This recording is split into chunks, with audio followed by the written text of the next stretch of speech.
move in. Granny, it's too early for spring house cleaning. Tain't neither. Sun's putting near up.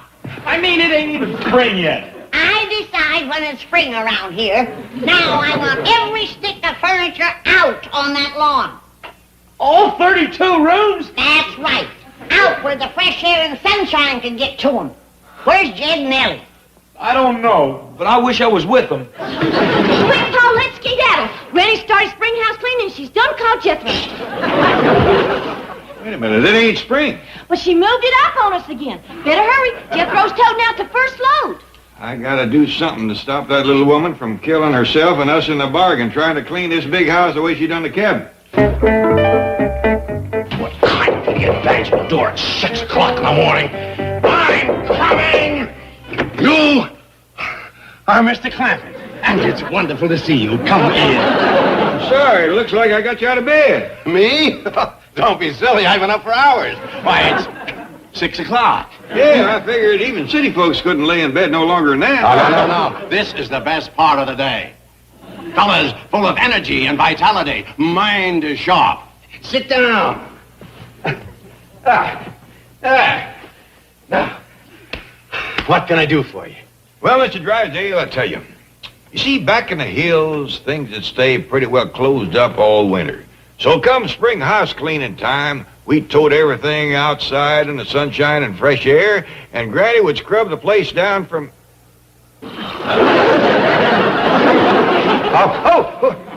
What happened? He was concentrating again. Oh, yes. Continue. Well, cut through the cloth and get right to the cheese. It ain't likely we're going to change Granny's ways at her age, so I figured the thing for us to do is get a small house somewhere and move. Move? Yeah, some little place out in the country that Granny can keep up without too much work. Now, please, Mr. Clampett, you can't move. It'll break my bank. Heart, your friends, neighbors. Yeah, you and your missus are fine neighbors, us city folks go. But what Granny needs is some country women around. Somebody her own age to talk to. Somebody you can have quilting bees with, molasses stir-offs, hog rendering. Now, listen, Mr. Clampett. At this moment, my wife is in New York buying some gowns.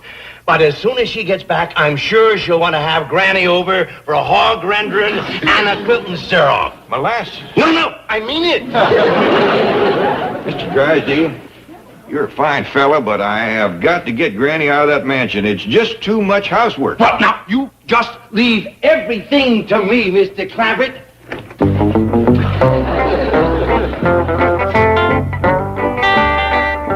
Oh, Uncle Jed, I'm glad you're back. Granny's been driving me into the ground. Well, cheer up, boy. Mr. Drysdale and me is working on this. You're working. I done all this, and I got 27 rooms to go. I mean, we've been working on ways to stop all this furniture moving. I got a way. Let's set fire to it. I think we can best that. Sit down. Now, I got a plan. But first, we got to prime Granny a mite. What you mean? Well, we got to make her think that she's getting a little bit too old for all this heavy work. I see. And we got to be real sly about it. Just the slightest little hint, and she'll take the bait and run with it. Well, I catch you on. Smart. Use our heads. That's right. Now, I'll go let Ellie in on it. Now, remember, when you see Granny, just nudge her with the notion that you have seen her looking a mite spryer. You can count on me, Uncle Jed. Jethro, get in here. I'm coming, Granny. Take this out next. Okay. Holy smoke, you look awful. What? You are ready for the boneyard. I ain't never seen anybody look so miserable. No face smudged or something? No, it ain't no smudge. It's your skin. You mean I'm commencing to show my age a mite? You'll never live to be as old as you look. My skin's all brown and wrinkled. Oh, I'm looking in the back. Don't look in the front. That'll really scare you. I look that old? I seen one thing look older, but it had moss growing on it. Say, Granny, how long ago was this here spinning wheel made? Oh, that's got to be at least 150 years old. What'd you use before you got this? sorry, Granny. Just a minute. How old do you think I am? I don't know. How old are you? I don't know neither, for sure. Well, I know how you can tell. How? Well, just find out how old the Hills are, because everybody says you're as old as them. Jed, do you know for sure how old I am? No, Granny, but it ought to be easy to find out. Just ride home to somebody your own age. Let's see now, there's, no, he's gone. How about, no, she went to her reward years ago. Must be somebody still around. Tell you what, I'll study on it, Granny. In the meantime, you better get cracking. You got 32 rooms to scrub down. Jed, maybe I had ought to put off spring house cleaning for a spell. Put it off. Well, I did jump the gun a mite. It ain't really spring yet. True. In fact, I think I'll rest for a little bit. Right now. Good idea.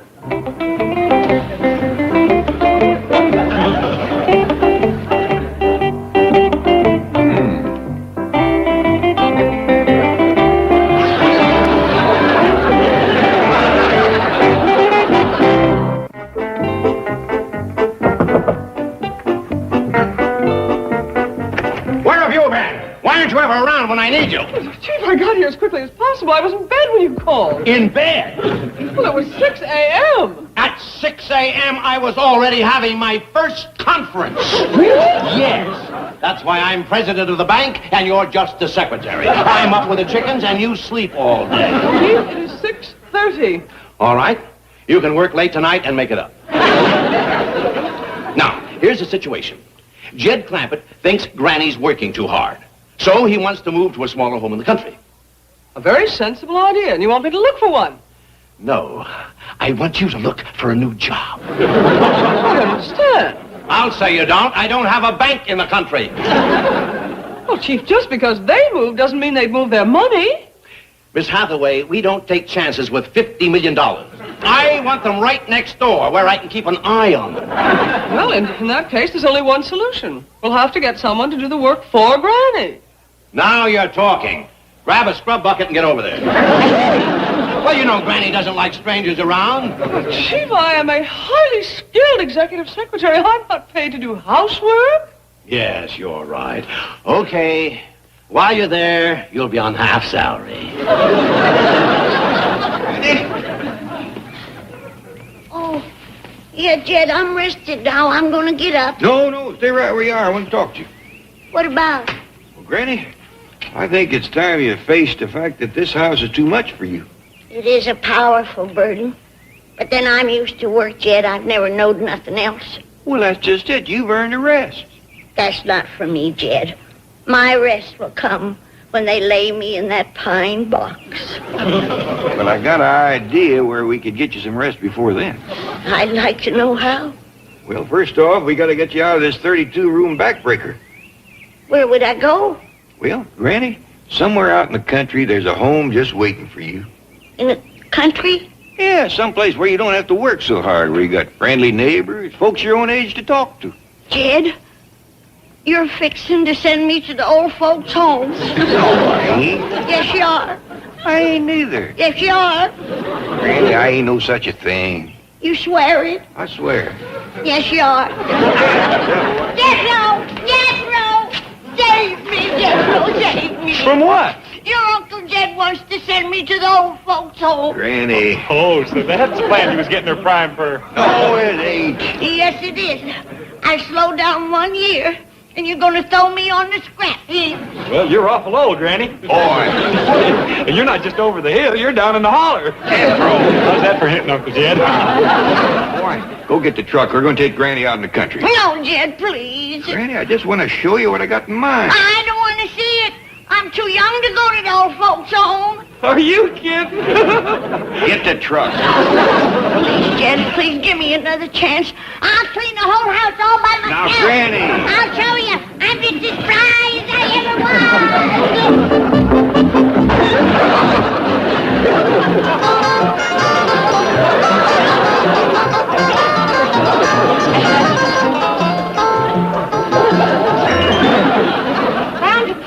How is she? She's awful stove up. I don't wonder. She mopped the whole downstairs. And all the sidewalks she could get at. She mopped around a cement pump. Under she lies. Wore the mop clean down to a nub. I'm as spry as I ever was, Jed. Sure you are, Granny. I can't get her fingers loose from the mop. There go her legs again. Her legs, Ellie. Now, let's go to the mop, Granny. Make me some suds. I'll come in from upstairs. Take it easy. Ellie Mae, you stay here and take care of her. Jethro and me will go out in the country and see if we can find it. No, Jed. Ain't I showed you I can still earn my keep? Well, that's just it, Granny. You can't keep on working this hard. Yes, I can. I got my second wind. I'll come in from upstairs. Now, easy does it. No, Jed, don't send me away. Nobody wants to send you away, Granny. We're just looking for a little place where we can all move in. I don't believe you. It looks like you're going to take showing her. Go put her on the truck. Hey, Jethro, fetch her. No, no.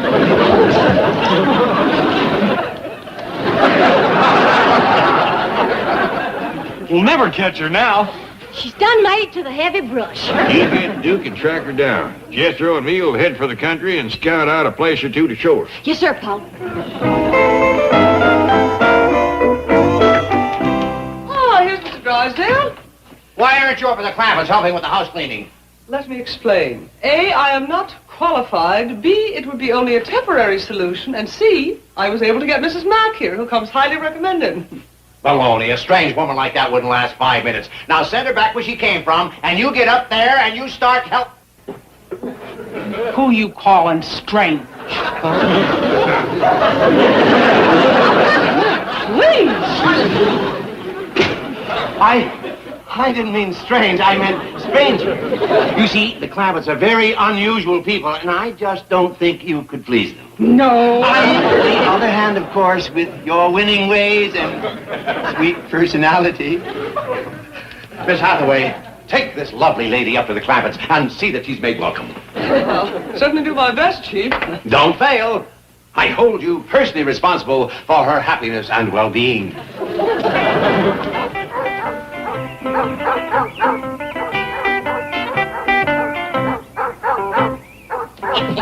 That old hound dog will never see the day he can find this old fox.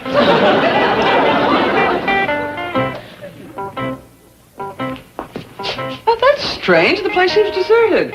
I'll tell you what, you wait here and I'll go upstairs and see if I can find Granny.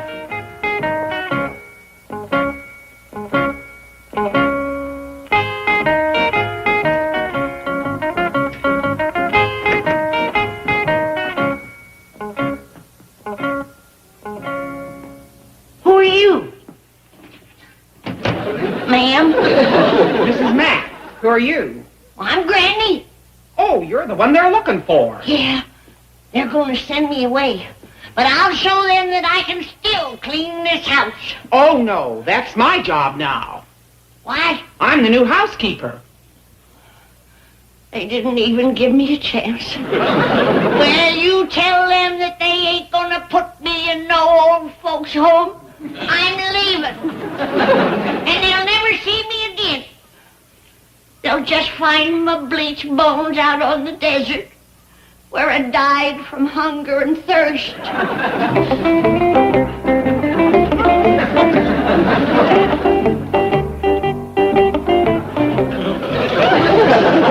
Well, hunger anyway.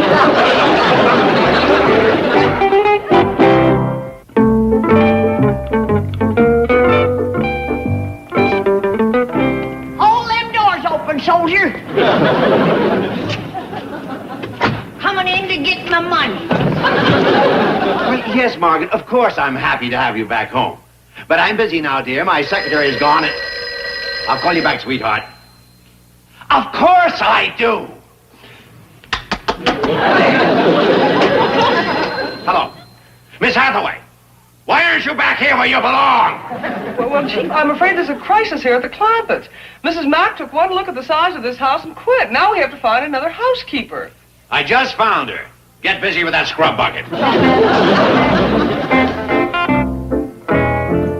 Granny, What can I do for you? You can put my share of Jed's money in that wheelbarrow. I'm going back home to the hills to be laid away. What? I was going to die on the desert, and then I decided I'd go back home and be buried proper. Come on, load it up. But, Granny, your share of Mr. Clampett's money would come to almost $13 million. Yeah. That ought to buy me one humdinger of a funeral. Granny, you're just a little tired. Why don't I let Perkins drive you back up to the house, eh? No, you won't. They want to get rid of me. Who does? Jed and the young'uns. I'll give them the best years of my life. And now they're throwing me on the scrap heap. Surely not. Yeah. I'm just a poor old worn-out bag of bones. I can't believe that. It's true. My own kinfolks don't want me. Just 'cause I slowed up a little and I can't clean the house like I used to. Well, that's ridiculous. I just wish I had someone like you to clean my house. You do? You bet. You got me. Call your wife and tell her I'll be right over. This'll prove to Jed that I ain't ready for the boneyard. I'll clean that house of yours till it shines like a bright new penny. Call Miss Drysdale. Tell her to commence toting the stuff outside. Have her set it in the front yard so it'll get plenty of fresh air and sunshine. I'll be over there in a jiffy. No, Granny, wait. On second thought, I think that... No, what I mean is... What you mean is that you don't need me neither. Come on. Load that up. I'm going back to my final resting. Now, Granny, you didn't let me finish. What I meant was I need you here more than I do at home. In the bank? Yes, yeah, of course. You see, with Miss Hathaway away, I'm up to my ears. There's the phone and no one to answer it. Oh, you poor man. Hello, Mr. Drysdale's office, Secretary Granny speaking. Oh, howdy, Miss Drysdale. Your husband was just telling me how bad your house needs cleaning. Margaret, I told you I'd call you back. Yes, I'll explain everything when I get home, dear. Now, please, I told you I did. Well, all right. Shame on you. Flirting with your new secretary already. Nothing, dear. I'll explain it all later.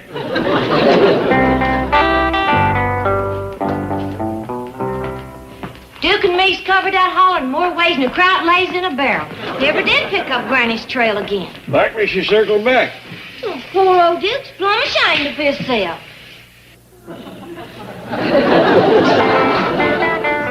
You can leave my wheelbarrow out there, Perkins. Thank you, madam. It won't take me long to change and pack up. Sit down. There's plenty of chairs. Or lay down. There's plenty of beds.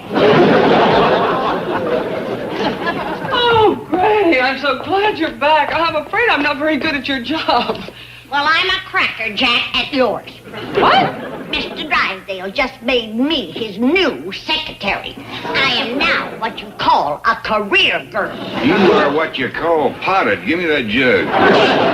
I ain't the kind of a girl that drinks on the job. What's this nonsense about you getting a job? Well, it beats getting put into the old folks' home. I keep telling you, we ain't putting you in the old folks' home. You bet you ain't, Charlie. I'm moving into my own apartment. Mr. Drysdale, your secretary's back. Oh, thank goodness. Oh, where is she? Right here. Oh, I thought you meant Miss Hathaway had come back. Oh, she's got my old job. Well, let's get to work. Granny. None of that. Don't let this dress make you forget you're a married man. I've got a lot of papers to get out. Well, let's hop to it. Do you know how to type? I can learn. Press the button. Am I typing? Yeah. I'll get the phone in my office. Yonder she says. Well, I'll be doggone. She wasn't fooling. You folks had an appointment? Miss Hathaway, just hurry down here. I'll figure out something to do with Granny. Now, please, I need you. Mr. Drysdale? Mr. Clampett, come in. Well, I just wanted to thank you for giving Granny a job. It sure has perked her up. My pleasure. Oh, she's wonderful.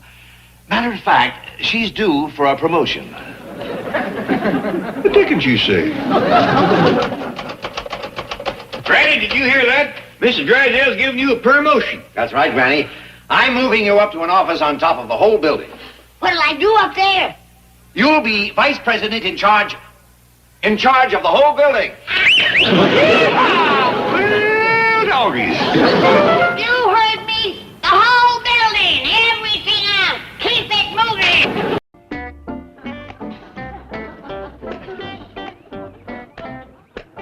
Ellie, hey, can I borrow your seal?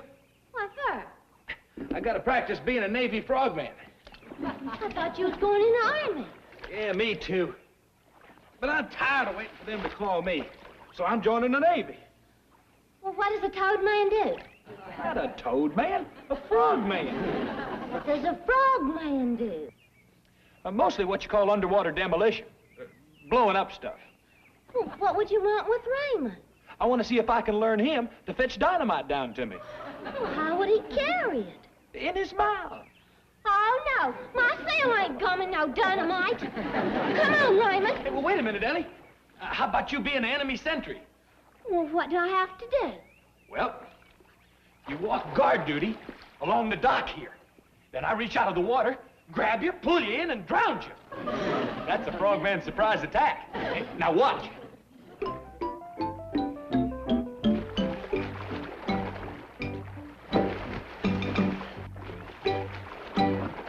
Oh! That for us, too, Frost. Enemy sentries ain't supposed to stomp a frogman's head. Oh, dumb old girl. This is the way we cook our mash, cook our mash, cook our mash. This is the way we cook our mash so early in the morning. We cook our mash. Granny! Ellie, don't scare me like that. If I was to have dropped this jar, we'd have cleared them bushes on the fly. This stuff is mean when it's green. Paul says you wasn't to make no more moonshine. Moonshine. This is my flu serum. He's expecting an epidemic, you know. And it's my duty as a doctor to be ready. This cure the flu? Well, it's more what you call a body conditioner. If your body can handle this, it can handle anything. You're making medicine. Why do you have to hide like this? Child, ain't you never hear of industrial espionage?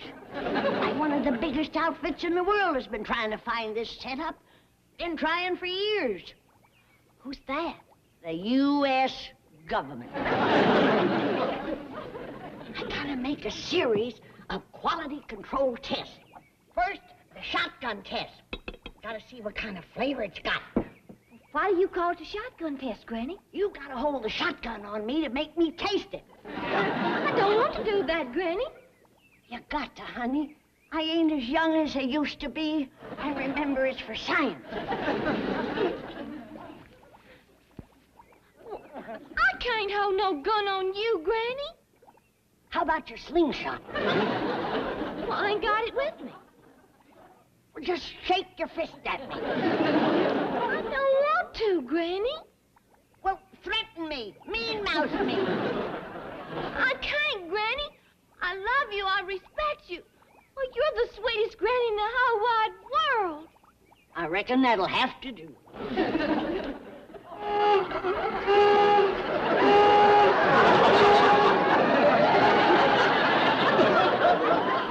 That's what you call real sipping whiskey. Did you say whiskey? Risky, honey, risky. You sip this at your own risk. You see, this is just the base. I ain't put in my secret ingredients yet. I'll go fetch it. Oh, want me to do it for you, Granny? No, honey, it's a secret.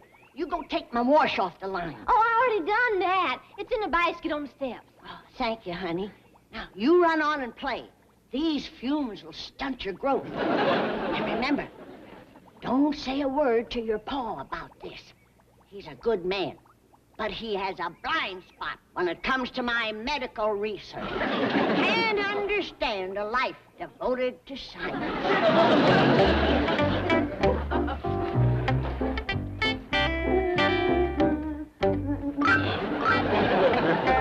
Stuff sure gets into your bloodstream in a hurry.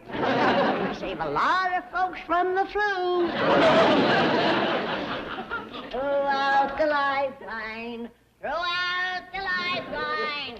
Someone is drifting away. Throw out the lifeline. Throw out the lifeline. Someone is sinking today.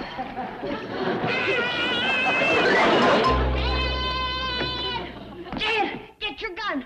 There's a monster in the cement pond. Monster? Great, big, black, slimy-looking thing. Must be 8 or 10 foot long.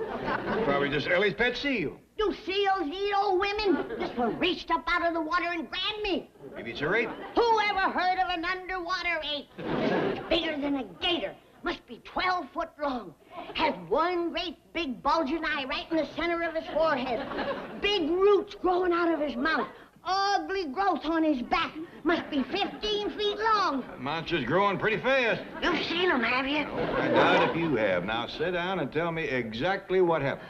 Well, I was coming from the still. You were coming from where? The hill. The hill. I heard you the first time. Now, Granny, I told you not to make another batch of that moonshine. I ain't, Jed. It's my shoe flu brew. Shoe flu brew. To head off the flu epidemic. It's a vegetable compound made out of natural juices of corn and certain neutral spirits. Ain't nothing neutral about them spirits. Now, you probably got your nose wet, too. Let me smell your breath. Not while you're smoking. I thought so. Well, Jed, as a medical researcher, I'm duty-bound to test the stuff. It might have side effects. Yes. Enough of that. You roll over on your side and stay there. Come on, Granny. We're going down and dump that stuff. Dump my wonder drug?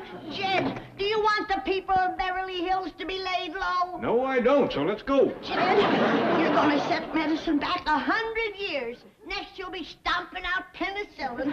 Hey, it's a good thing Lydia Pinkham didn't have a son-in-law like you. Granny, that flu brew has got you seeing monsters. Oh, Jed, I was only joking. Can't a body tease you about a little old 15-foot monster without you getting all upset? Now, did you see it or didn't you? Oh, forget it. I declare you are worse than a snapping turtle. You'd bite at anything. That's the Mayo Clinic.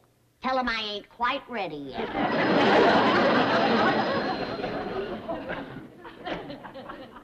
Ed Clampett speaking. Mr. Monster, are you in there? Was you for real? Or did I just run off a bad batch? I guess I tested it too soon. That green stuff plays tricks on you. Throw out the lifeline, throw out the lifeline. Someone is drifting away. Throw out the lifeline. Dad! Dad! I think I caught the monster! Dad! Dad, I think the monster caught me!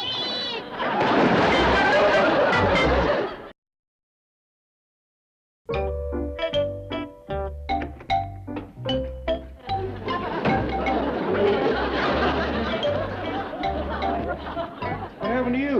I got pulled into the cement pond and perked near ground. Who done it? That heathen monster. Heathen. He hates him singing, Jed. Every time I do throw out the lifeline, he grabs me. This time he pulled me under. He's a sea serpent right out of the river Styx. I hope he never gets in the river back home. He could sure break up a baptizing. You don't believe I seen him, do you? Of course I do. Enough of that liquid cornbread of yours, and you could see pink sea serpents. I tell you, that's my wonder drug. It sure is. It's got you wondering what drug you in. He's coming after me. Who is? The creature from the cement pond.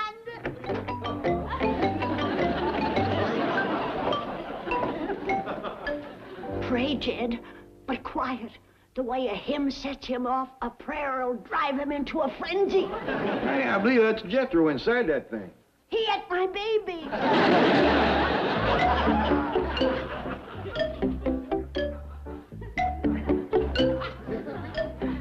Make him spit you out, boy.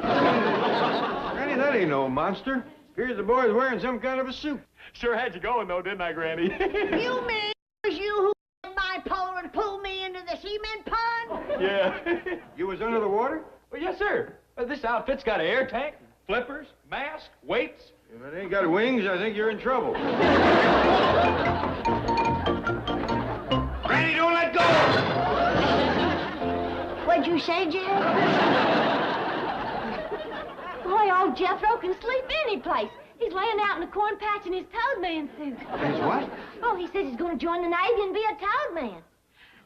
Or is he going to be a frog man? He's gonna be a dead man if he scares me Bless you, Granny. You better change into some dry clothes, Granny. I'll look after Jethro. Come on, Granny, I'll help you. You're catching a cold. I hope it turns into the flu. I got a cure for that. Boy, Uncle Jed, I hope the Navy never hears about this. Frogmen don't go around hanging up their granny's bloomers. They don't go around yanking their granny in the pond, neither. Yeah, well, I got the wash all hung up now. Now I'm going back to my training. How come you to pick this frogman work? Well, what I really wanted to be was a submarine commander. But the surplus store didn't have no submarine. Well, what's this sudden hankering to be underwater? Well, I read where there's more food in the ocean than was ever growed on dry land. Well, in a few years, that's where all our victuals is coming from. Well, when that happens, I was going to know my way around the kitchen. Well, that explains it. Help me on with my mask, will you? What you aiming to do? I am going to destroy an enemy underwater installation. How you aiming to do it? I got a demolition charge set at the bottom of the pond. All I got to do is connect it and set it off. Ain't that kind of dangerous underwater? Uncle Jed, I am a frog man. Up here, I think like a man. But underwater, I think like a frog. Well, that'll be a help.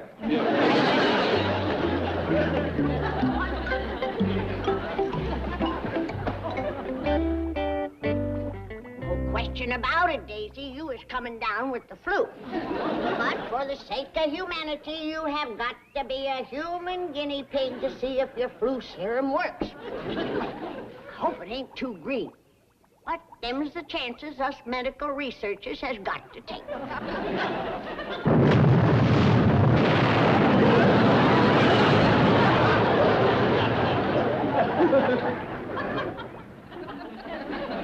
Oh, yeah. That is mellowed down real nice. When he comes down, I gotta have a long talk with that boy. Of course, Mr. Clampett, I understand. I'm sure Mr. Drysdale will want to rush right up and have a talk with Jethro. It's a miracle he wasn't hurt. Well, what broke his fall? Oh, his head. Oh, fine. All right, bye. Excuse me, Chief. Miss Hathaway, I told you never to disturb me when I'm reading Superbanker. With all due respect, Chief, I think my news is slightly more important than a comic book. Comic book? This happens to be great, inspiring literature. The story of Harold Hart. In everyday life, a mild-mannered bank president. But when our economy is in danger, he slips into his vault and emerges as Money Man. A great American hero. Faster than a foreclosure. Stronger than an armored car. Able to leap the national debt with a single bound. I know all about your cartoon creases. Look, up in the sky. It's a missile. It's a green tornado. It's Money Man. You don't like it because of his secretary, Dora Dents. She is so dumb that she doesn't know her boss, the mild-mannered bank president, is really Money Man. The benefactor who secretly paid for her nose job. It is pure drivel. She doesn't even know the office messenger is Money Man's sidekick, Golden Boy. If you don't mind, I have an urgent message from Mr. Clampett. Imagine being able to turn into pure 24-karat gold. Message from who? J.D. Clampett. Oh, why didn't you say so? What is it? It seems that Jethro is trying to become a Navy frogman. What's wrong with that? Well, so far he's almost drowned Granny, knocked himself unconscious with his air tank, and blown himself out of the swimming pool. That nut. Mr. Clampett wants us to help get Jethro interested in something else. This is a job for Money Man. What are you talking about? I'm taking him a bunch of these super banker books. Chief. Oh, wait till he reads that exciting episode where Money Man is locked into mortal combat with his arch foe Taxman. Chief, Jethro has a 6th grade education. He won't read these. He's too intelligent. You're looking for a nose job, Dora. All right, seriously. If you think comic books will help divert the boy, let's give him something really thrilling. What could be more thrilling than trying to outwit the Internal Revenue Service? Come along, vile-mannered bank president. That's mild-mannered, imbecile. Oh, why can't I have a messenger who turns to gold instead of a secretary who's all brass to begin with? Hey, Jethro, where'd you get all them there comic books? Mr. Drysdale and Miss Jane fetched them over to me. Well, where's your Toadman suit? Frogman. What's left of it's out back. You can make it into slingshots. Well, ain't you gonna do no more underwater dynamiting? No, sir, no. What's that sloshing noise? Did you hear it, too? Sure did. I think you got a head full of water. That settles it. The Navy can have them underwater victuals. I'm going to the moon. The moon? What for? That's what for. That whole planet is covered with nothing but these here beautiful moon maidens. Well, how do you know? Would they print it in a comic book if it weren't true? I'm gonna be the first man to land on that rascal. Well, how do you aim to get there? I'm gonna buy me one of them great big space rockets. Now remember, Mr. Drysdale, I aim to pay for anything Jethro needs. Mr. Clampett, please, that could run into millions. Oh, it's only money. Steady, super banker. Like I said, I don't want the government paying for Jethro's military training when they is in debt and I got so much. You're a real patriot, Mr. Clampett. Well, thank you. Now, I have heard him mention he wants a submarine. Submarine? Here, this will bring him around. Thanks. I needed that. Mr. Clampett, I have an idea that can solve all our problems. We'll get Jethro in the reserve. The reserve? Yes, they'll give him tests to determine how he can best serve his country. Well, that's what we want, all right, but how's he go about joining? Get in. We'll go down to reserve headquarters and talk to him. Well, hadn't we ought to take Jethro with us? Oh, no. He'll be better off right here. Okay. I'll get me a trailer, come by and pick it up right away. Thank you. Bye. Well, if it ain't Charlie Tuna. Guess what, Granny? I'm gonna get me a rocket and go to the moon. You pull me in the pond one more time and I'll put you there without a rocket. I'm all through with that underwater stuff. Man don't live by victuals alone. Moon maidens, here I come.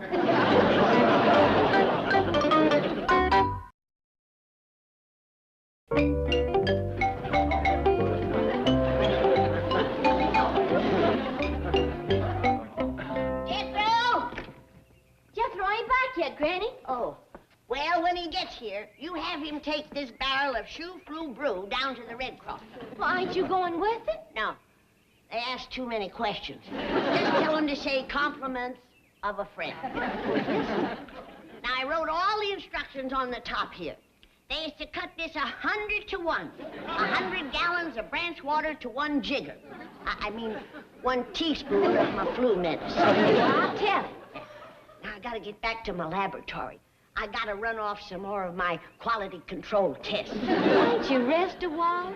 No, darling. Man works from sun to sun, but a doctor's work is never done.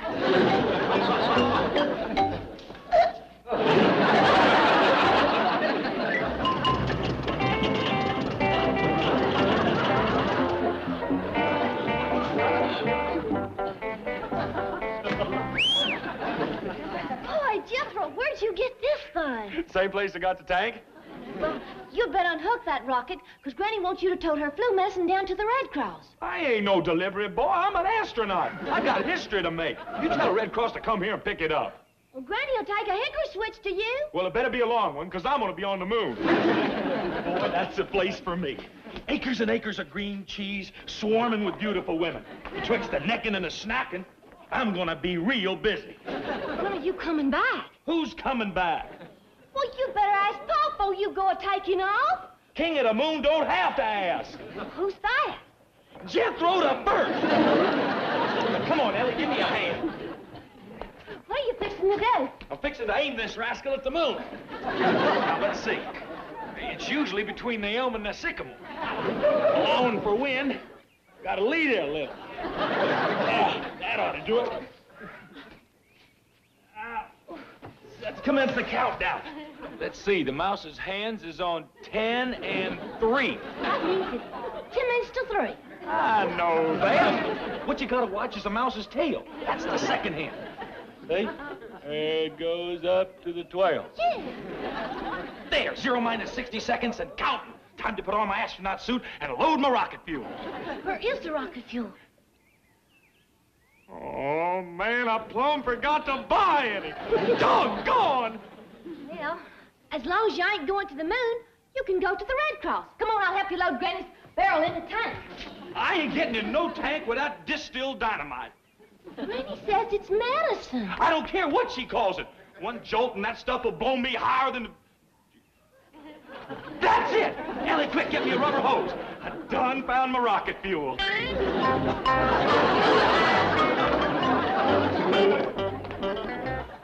What's that thing?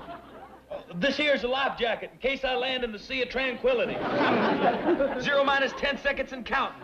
Moon rocket to Earth crew. All systems go. Prepare to commence ignition. What does that mean? Light the fuse. Granny's gonna be awful mad. I'll send her a package of cheese. 0 minus 5 seconds and counting. Clear the area for blast off. I hope this batch is as good as the last.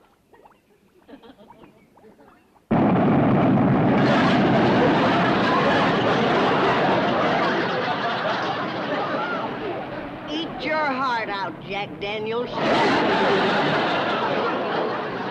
Jethro! Don't forget to send the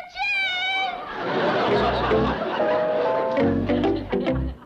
That reserve program looks like just a ticket for Jethro. It does for a fact. Yes, it'll keep his mind off tanks and submarines and put his feet on the ground where they belong. Look, up in the sky. It's a missile. It's Money Man. It's Jethro. So far, the origin of the manned rocket which streaked across Southern California skies and plunged into the ocean near Point Magoo remains a complete mystery. The Navy, the Air Force, and the Army all deny any knowledge of... Hold on, ladies and gentlemen. We switch you now to our news helicopter where our cameras are recording the dramatic air-to-sea rescue of the rocket's mysterious pilot. In just a few moments, we will know his identity. Is he from outer space? Is he ours? Is he theirs? He's mine. I want first crack at that medicine moocher. Slow down, Granny. The boy's going in the reserve. First he's going in the woodshed. Ladies and gentlemen, the pilot has been pulled aboard the rescue helicopter, and we will now hear his first words. Come in, Navy helicopter. Hey, we're all the Moon Maidens.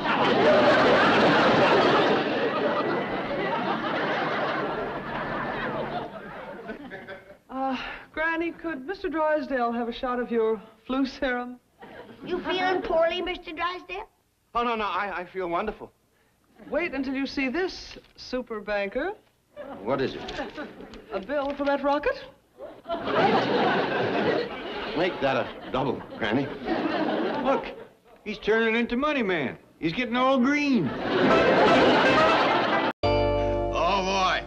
This week's episode of Super Bank is really terrific. Hey, look at this. Chief, I am trying to drive, and besides, we're already late for Jethro's farewell breakfast. Farewell breakfast. He's not going into the Army Reserve today. He's only going for an interview and a qualification test. I know, but the Clampetts think he's going, and besides, we have already kept them waiting because you had to stop and buy those stupid comic books. Super Banker is not a stupid comic book. It's the thrilling adventures of Harold Hart. In everyday life, a mild-mannered bank president. Oh, shut up! This is inspirational literature. Oh, come now. A bank president who sneaks into his vault and comes out as Money Man? Yes, Money Man. A patriot that fights for the things that make this country what it is. Baseball, mom's apple pie, hot dogs, second mortgages, hidden interest charges. In this week's episode, he's headed for France to stop the gold drain. Any bank president who comes out of his vault looking like money is headed for South America. You are coming dangerously close to seditious slander. Money Man is a national hero. Only to you. To everybody else, he is an odious, imbecilic, nickel-nursing nut! That does it! Now pull over and stop this car. What for? I am making a citizen's arrest. Me? You bet. I am charging you with high treason. We're going to the FBI office in the Federal Building. Oh, sit down! We are going to Jethro's farewell breakfast in the fancy eating room. Well, I don't hardly think we ought to wait for Miss Jane and Mr. Drysdale no longer. We don't want Jethro to be late to his first date. Our Heavenly Father, we thank you for this food and all the many blessings you bestow on us. This morning, we'd like to ask a little extra favor. Jethro here is going off to serve his country, and we'd be mighty grateful if you'd kind of keep an eye on him. Thank you, Lord. Amen. Amen. Amen. Amen. When are we going to give Jethro his presents and make our speeches, Paul? Well, seeing it don't take the boy long to eat, maybe we'd best commence right now.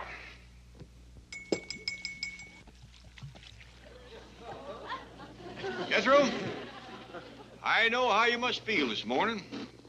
Leaving home for the first time is a mighty solemn occasion.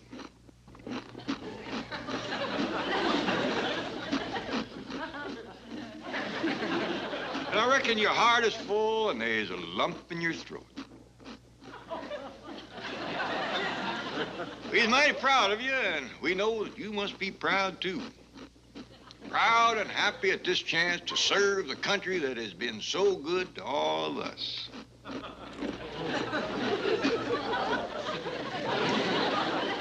You have heard your country's call to duty, and this is your answer.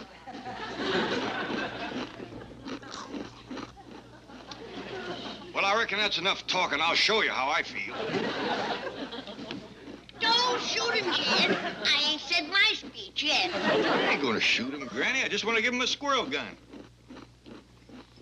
Jethro, my pa gave this gun to me, and his pa gave it to him.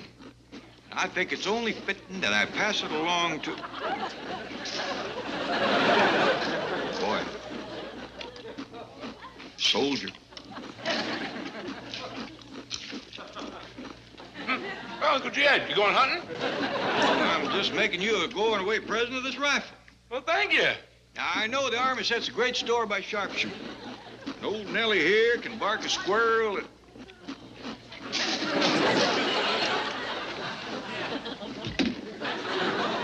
All right, Granny, you give it a try.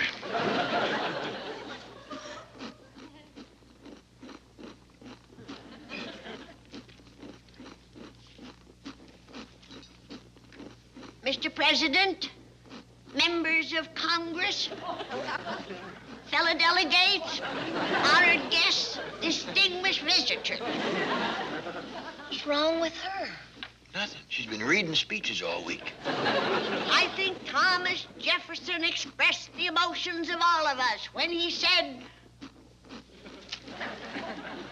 roll in flour, salt to taste, fry in deep fat. Bring it on, Granny. Oh, that's my directions for frying chicken. Keep going, Granny. You're the first one to get his attention. Oh, I can't make a speech, but I would like to say a few words about my present. Jethro, I want you to wear this uniform with pride and valor, like my granddaddy wore it in the Great War. Granny, that's a Confederate uniform. You bet it is. And this is the sword he used to defend our country when the North invaded America. I'll slip out and answer the door. It's decorated on the field of battle following our great victory at Gettysburg. And this medal was given to him by General Lee after the final Yankee defeat at Appomattox. Granny, the Yankees wasn't defeated. It was the South. What did you say? I keep telling you, Granny. The North won. General Grant, what General Lee? Well, howdy, folks. Come in. Oh, Mr. Clampett, I'm so sorry we're late for Jethro's farewell breakfast. Oh, that's all right. I know you got a lot of important things to tend to. Important things. We stopped to pick up the latest edition of Super Banker comic book. Don't blame her too much. He's really hooked on it. What? He's every woman's hero. Of all the unmitigated... That's all right, Miss Jane. You're just in time to hear Granny's farewell speech to Jethro. Gay way! Gay way! She must have made a very moving speech. Yeah, I ain't seen a boy move that fast in a long time. What was Jethro carrying? His breakfast. He ain't one to let saving his life standing away eating. Hi, come back. Oh, howdy, Miss Jane, Mr. Drysdale. Ellie? I didn't have a chance to give Jethro my present. Well, we'll get to that. Y'all go in the fancy eating room. I'll go fetch back the guest of honor and the Speaker of the House. What are you giving him, Ellie? Well, I made him a whole box of lady fingers. He likes a snack between bites. You mean between meals? Not Jethro. Well, here's my little going-away present, soldier boy. Something to decorate your barracks. Thanks, Miss Jane. Oh, what is it? It's a pin-up picture of me. Please, not while we're eating. Wow! Hot dog! Let's see.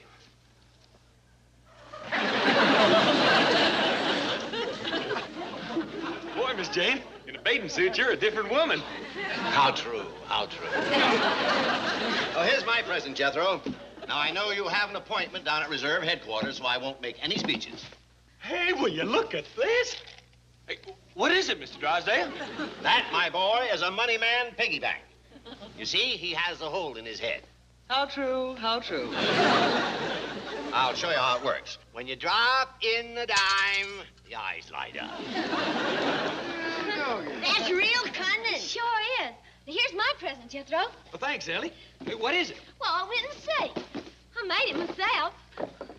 Hey, Uncle Jed, will you look at this? Ellie made me bullets for your rifle. That was lady fingers. Give me your sword, Granny. Well, I'm off to the reserve. Bye. Don't stand there, Miss Hathaway. Get him, bring him back. Yes, the dear boy forgot his picture. Never mind that. My dime is still in that bank.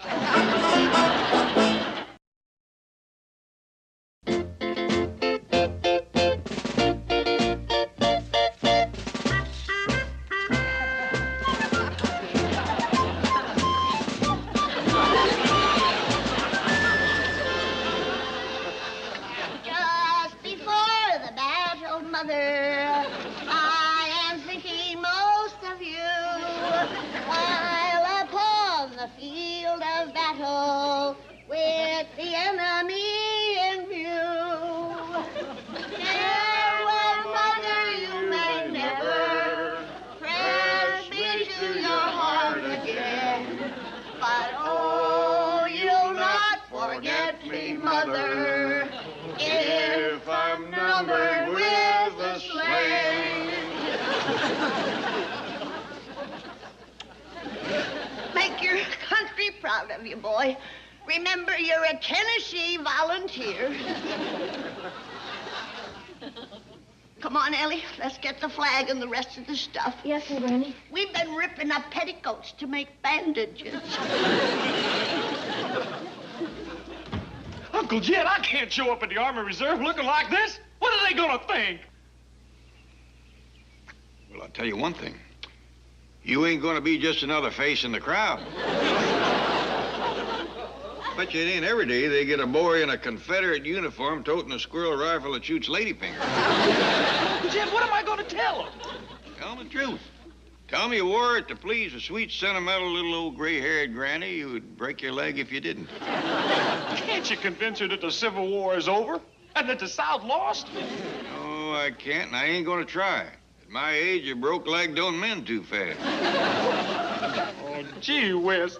What am I gonna do?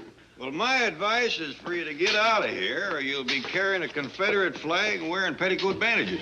I'll bet you there ain't another fella in the Army Reserve with a granny like mine. Now, boy, don't falter too much. Remember, your granny is old. She's never asked but one thing out of life. Her own way. Well, I just hope they don't throw me out before I get in. Well, they'll understand if you just tell them the truth. Always remember that, boy. The truth will set you free. Okay. But even with my 6th grade education, I'm gonna look like a nut. That ought to set him free.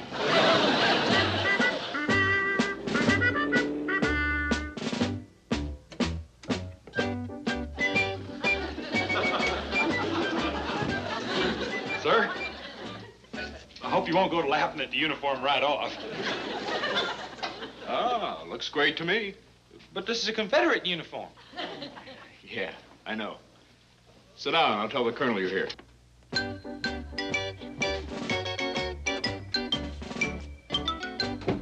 Excuse me, Colonel. The studio has started to send over those Civil War soldiers. We're supposed to come in till after lunch. Yeah, the first boy's here. They'll probably be straggling in all day. All right, send him in. Sir, are you going to be casting any Southern belles? I'm not casting. I'm just the technical advisor. Why couldn't you be an expert on bikinis instead of Civil War uniforms? Send the boy in. And, Sergeant, for your information, it's not just uniforms. It's all equipment. Sir, you ought to go down to the beach sometime. There's some mighty fine equipment running around at those... Send the boy in. Step right in here, Stonewall.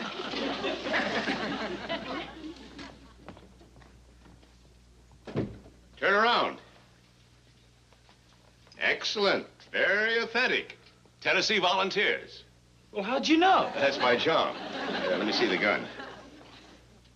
Oh, I can't let you use this. Why not? Too good, too modern. Okay, you can go now. You're in. In the Army? That's correct. I'm gonna fight. You sure are. You're gonna get licked, but not until you put up a real scrap. Well, excuse me, sir, but who am I gonna be fighting? The Union Army. Where? Culpeper Plantation. You rebels will be dug in, and Grant's troops will surround the place. Well, where's the Culpeper Plantation? Somewhere up in Beverly Hills. You'll be taken there. We don't want the public to know where the shooting's going to be. You mean it's gonna be the Civil War all over again? It better be. That's what I'm being paid for. Well, when's all this gonna commence? Monday morning. Didn't they tell you anything?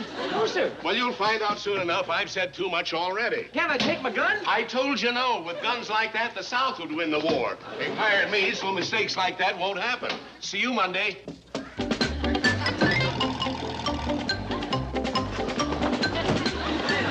It's lonesome without Jethro. I don't want to talk about him, Ellie.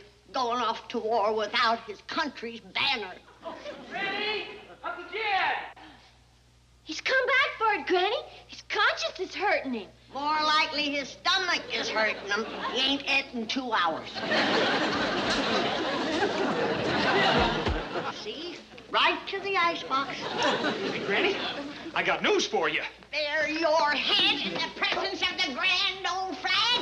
Sorry. Hey, how come you're home from the reserve so quick? Because I found out who these reserves for. The Yankees. What? The North is going to commence fighting again. No. Yep, I heard the whole scheme down at headquarters. You mean they didn't learn their lesson at Gettysburg and Appomattox? All I know is they's fixing to attack the first thing Monday morning. Where? Right here in Beverly Hills. A place called a Culpeper's Plantation. Well, where's that? Well, they wouldn't tell me. Said they didn't want the people to know where the shooting was going to be. My dingies. Them Yankees meant it. Meant what, Granny? For years they've been muttering the North will rise again. This time we'll nip their rebellion in the bud. Where's your gun?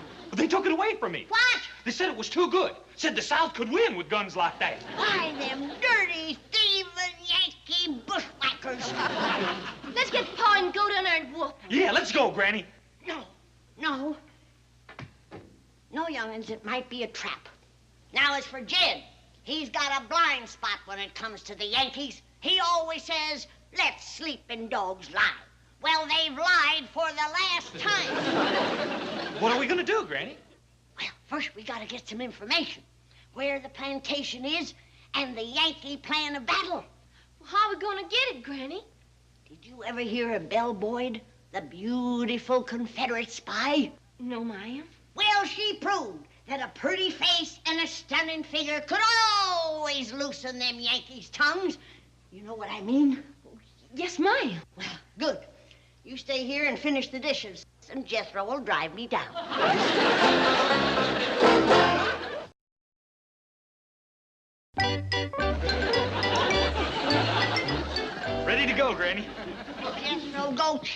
your clothes. If they see me consorting with a Confederate, they'll know I'm a spy. Yes, Granny.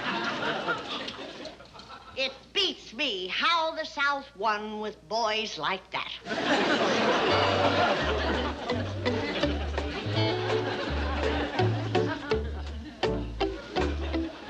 Boy, Granny, you're something else. You ain't just whistling Dixie. One look at my leg, and them Yankees will blab everything they know. And if the cap don't get 'em, the coat will. Granny, I'm all done with my dishes. Can I please come along? No, honey. In the dangerous game of toying with a man's emotions, there's no substitute for experience. And I need all I can get. It's been a long time. Well, couldn't I just watch and see how you vamp 'em, fella? On one condition. Well, what's that? The tricks I learn you can drive a man stark, raving mad. You gotta promise to only use them in the defense of your country. I promise.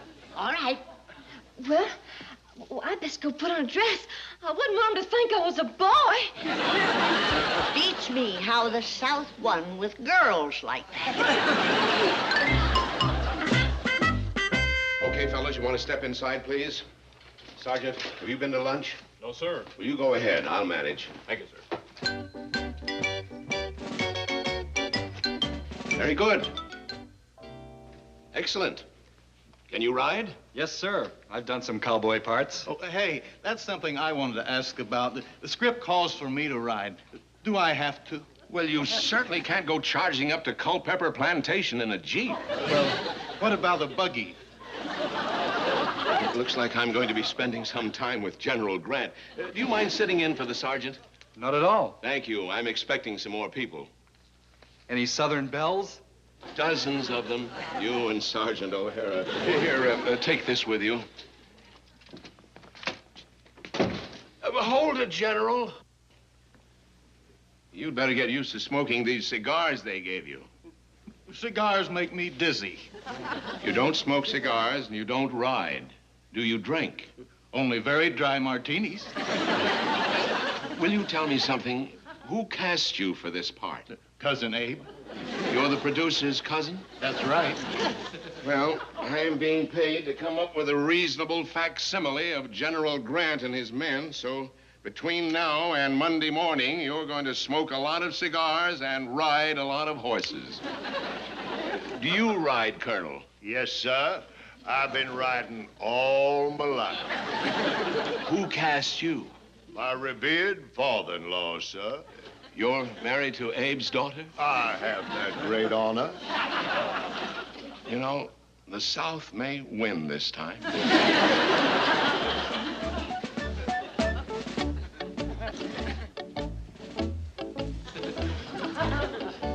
Jethro was right.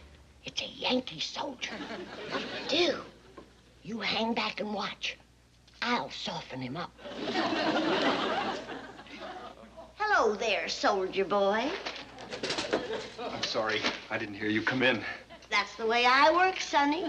If you're here to see Colonel Blake, it'll be a few minutes. He's inside talking to General Grant and his men. Grant? Yeah, they're getting ready for the big battle on Monday. Say, haven't I seen you at Columbia? No. She's never been to Columbia, Tennessee in her whole life. Columbia, Tennessee? She's a northern girl. She comes from Boston. Well, how do you do? Howdy. That's Boston talk.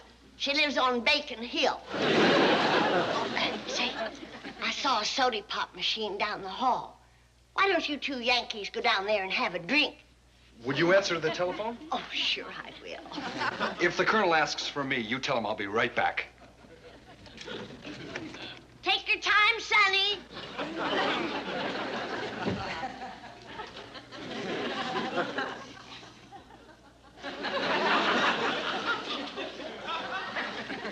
Can't be Ulysses S. Grant. He couldn't live this long, especially the way he hit the bottle. I'm so dizzy I'll never be able to get on that horse. It's him. come on, let's go over this battle plan.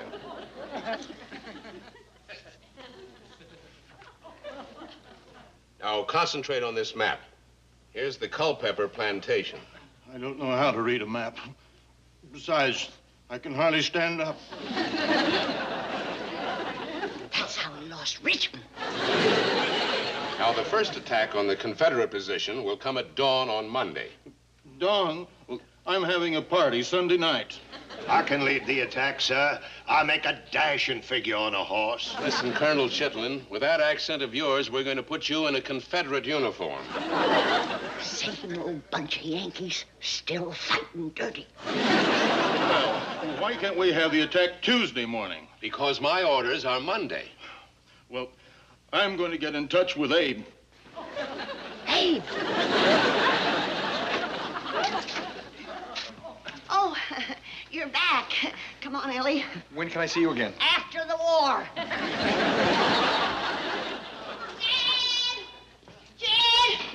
Jen! Granny, where you been and where'd you get my gun?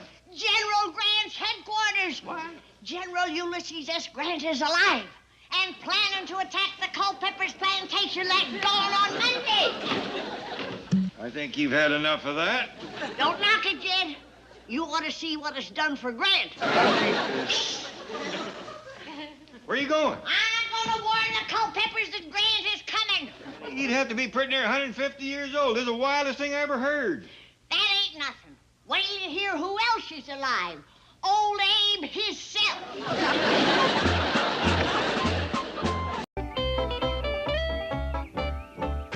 Well, Colonel Blake. Good morning, Mr. Clampett. How's everything down to Army Reserve? Much better, now that I've almost finished my work on that Civil War movie. Oh, I understand Grant and the young uns jumped right in the middle of that battle scene you was directing. I'm awful sorry about that. It was just a rehearsal. Besides, Granny did me a big favor when she captured General Grant. Yes, he's the producer's cousin and a terrible actor. I'd appreciate it if you didn't let on to Granny that he was just an actor. You see, she thinks she captured the real Ulysses S. Grant. He didn't tell her? Well, no. You see, they had a few sips out of Granny's jug, and he wound up thinking he really was Ulysses S. Grant. Before it was over, he'd apologize for Vicksburg, give back Richmond, and promise to shoot Sherman for burning Atlanta. Jed, it's that Yankee lover. Now, Granny. It's true, Jed. It was in his office that I heard General Grant planning the attack on the Culpeper plantation. And he was giving him advice. Well, Granny, that was my job. I was, He was outranked. Yes, you see, I'm only a colonel, and when the general asked me for advice, it was my job to give it to him.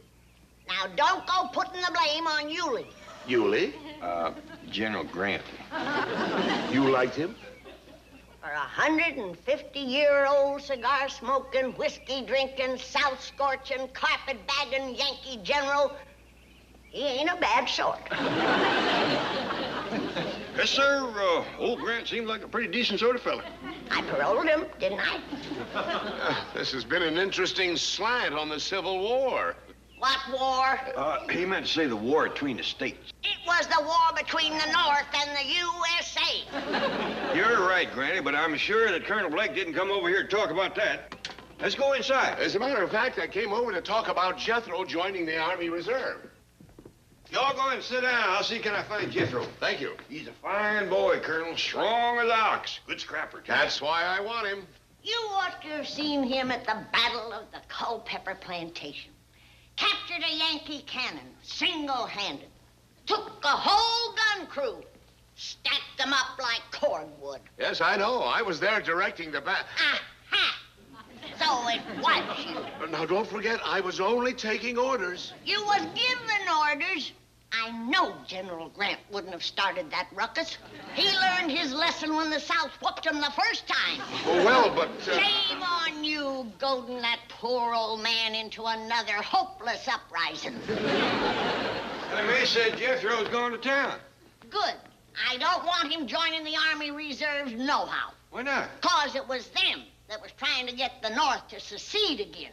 Now, wait a minute. I'm going to write my congressman about about it, too. Oh, no, please don't do that. I give you my word, the Army Reserve had nothing to do with Grant's attack. I'll believe that when I hear it from Grant. Okay, you'll hear it from the general himself. But just don't write your congressman, please. I'll see you later. There was no call to jump the colonel like that. He seemed like a real nice fella. Besides, he's a good friend of Mr. Drysdale. That cinches it. Any friend of General Beauregard Drysdale ain't to be trusted. General Beauregard? Bolton Beauregard, the coward of Culpeper Plantation. Whatever are you talking about? He come strutting in here, wearing the gray, bragging how he'd like to meet Grant face to face, saying that his body would form a living shield to protect the flower of Southern womanhood. But when the shooting started, he turned tail and run. Maybe he seen you didn't need him. It was just a small skirmish. Nobody hurt. Nobody hurt. Men was falling like flies. I shot General Grant off his horse myself. If he hadn't been drinking for 150 years, it'd have killed him. What you mean?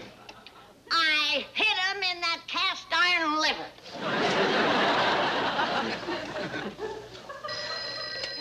Hello? Hello, Chicken Drysdale. This is the flower of Southern womanhood. I'm taking my money out of your bank. I heard a noise and Chief!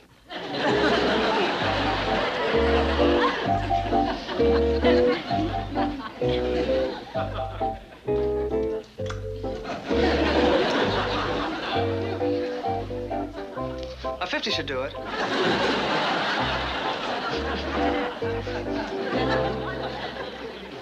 General Grant. Chief, what happened? Granny's drawing her money out of my bank, and it's your fault. My fault? Whose idea was it to dress me up in a Confederate general's uniform? Yours. Then whose idea was it for me to lead the charge? Yours. But whose idea was it to retreat? Yours.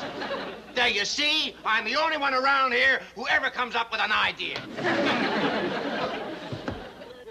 And I've just come up with another one. Oh, Granny will love me. What is it? I'm taking Grant's picture off the $50 bill and replacing it with Robert E. Lee. Hello. I just got your call. I'm back in the picture, huh? If you'll do me one little favor. Name it. Go talk to Granny. Forget it. Oh, what's the matter? That little woman is dangerous. She wings you with a shotgun, then finishes you off with her jug. Well, have a heart, will you? She's mad at me. She blames the Army Reserve for that battle at the Culpeper Plantation. Tell her it was you. Well, tell her it was a movie. Then she'll really be mad. The proudest moment of her life was when she captured General Ulysses S. Grant.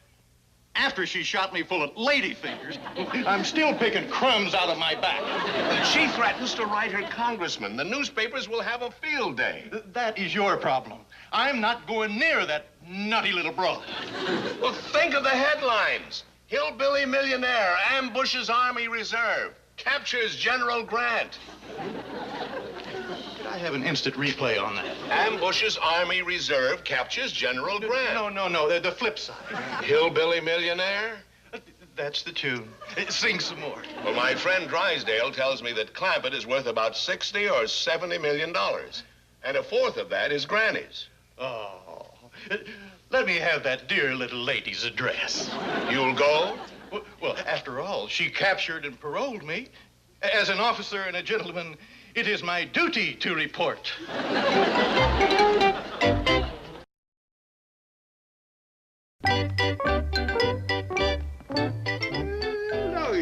What are you all gushing up about? I got to uphold the dignity of my position. I am General Grant's parole officer. Oh, yeah, that's right. He's coming by to report. Well, you sure gonna set his heart to something? Oh, Jed, don't be silly. This is strictly a military matter. I captured him in battle. Well, like the fella says, to the victor belong the spoil. Well, Jed, he's pretty near 150. I don't want nothing that spoiled.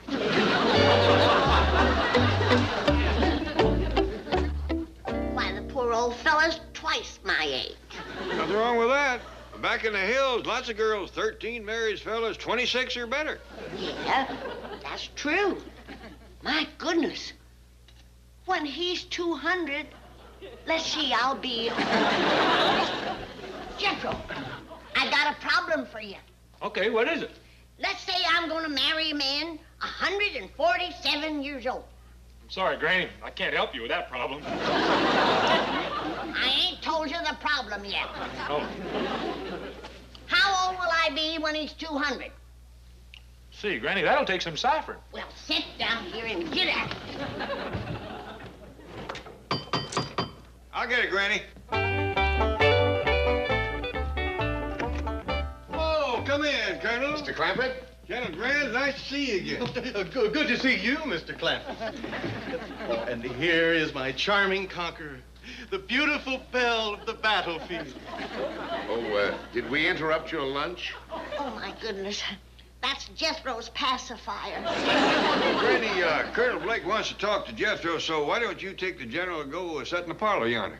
Oh, that's an excellent idea. General, I believe you were going to explain that the attack on the Culpeper plantation was your idea, not the Army Reserves. Oh, that's true.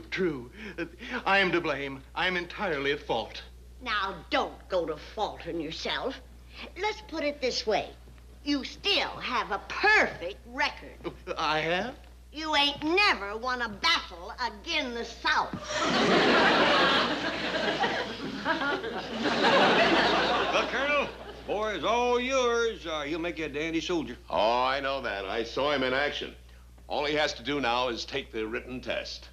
Well, I won't be no hell to a stepper like Jethro. He's had 12 years of school and graduated highest in his class.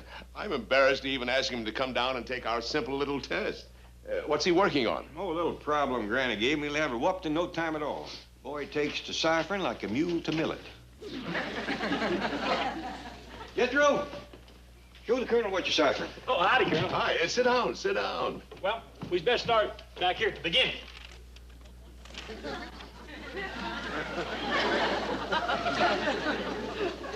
Say, what are you using, logarithms? Oh, no, sir. This here is a Blackbird number 1. Well, we commence with the figure 200. That is 2 and 2 noughts.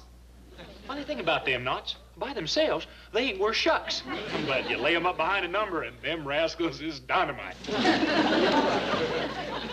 Now then, here we is dealing with years. If we is dealing with dollars, I'd put me a dot right here and throw up 2 more knots behind it. That'd mean I had $200, but no cents. Did I tell you? Like a mule to millet. Am I going too fast for you? No, but I do have to get back to headquarters. Why don't you come along with me and we'll get you started on your qualification test. But I ain't finished ciphering Granny's problem. Well, that's all right, Jethro. You go along with the Colonel. Yes, sir. Tell General Grant I'll see him later. You bet I will. Now, Colonel, about them tests, don't get your hopes up too high. You see, Jethro might not be as good at other things as he is at ciphering. You're kidding. Oh, he's got a natural gift for it. You say he's had 12 years of schooling? And clean through the 6th grade. Oh, I see. 12 years, 6th grade. But he was the highest in his class. By a good 2 feet.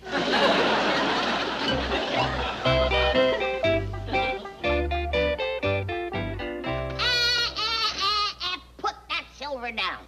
You gotta break yourself of them Yankee habits. Well, I wasn't... I wouldn't... Remember, you're on parole. One misstep and you're off to Andersonville. Now, sit down. While the sassafras tea is steeping, we'll get some of these questions out of the way. Yes, ma'am. Now then, since your capture, have you been plotting any more uprisings against the South? Oh, absolutely not. Have you been consorting with evil companions like Phil Sheridan and Tecumseh Sherman? Oh, bad boys. Bad boys. Are you prepared to go to the soldiers' home and live peacefully with your wife? Well, I don't have a wife. Forget the old soldiers' home. Are you presently keeping company with any woman of the northern faith? No, ma'am. Then, by the power that's vested in me by the Confederate government, I do hereby extend your parole for a period of 1 more week. Rise and salute the flag. One more question. Since your capture, have you partaken of any alcohol in any form? Not a drop, just buttermilk. Shame on you. Think of your liver. What? After 147 years of corn squeezins, you can't wean it overnight on buttermilk. The poor thing is laying down there between your spleen and your sweetbreads, just a panting and a puckering. I have been very thoughtless. Have some in your sassafras tea. Puts more sass in your frass.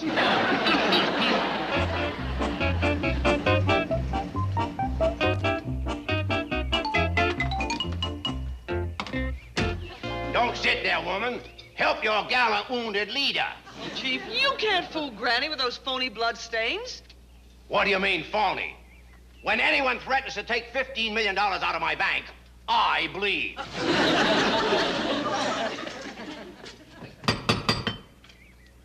When Granny hears the story of my heroism and sacrifice, she will garland my brow with a victory wreath.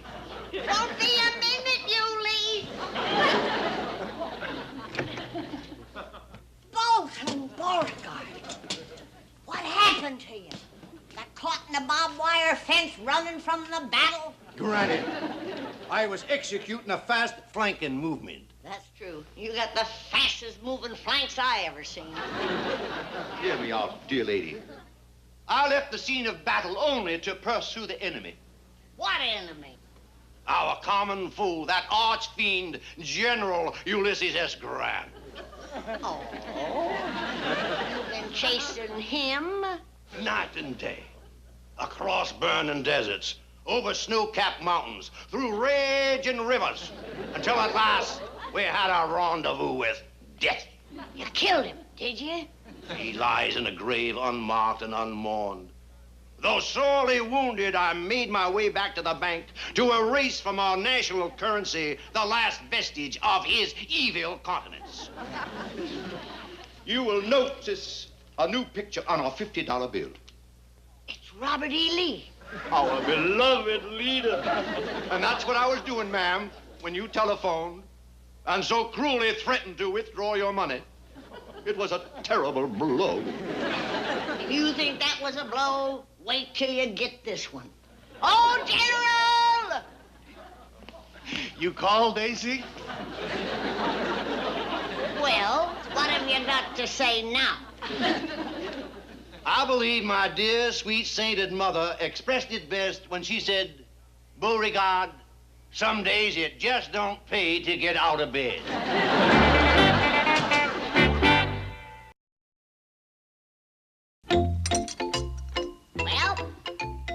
Well, here's to your $15 million.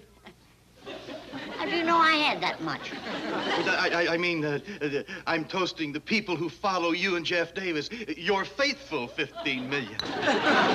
Well, up the creek and down the river, goodbye gullet and hello liver. Oh, I'm sorry, Granny. I didn't know you had company. Ellie Mae, you're showing your bare limbs. I'm sorry. I was just going swimming.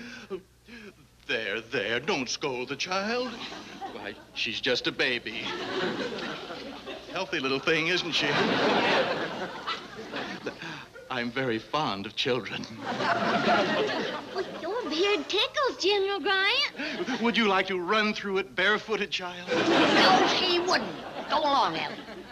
Why don't y'all come out by the cement pond? It's a real pretty day. Wonderful idea. I love to watch children at play. Take Uncle Yuli's hand, child. Hold it, Yulie.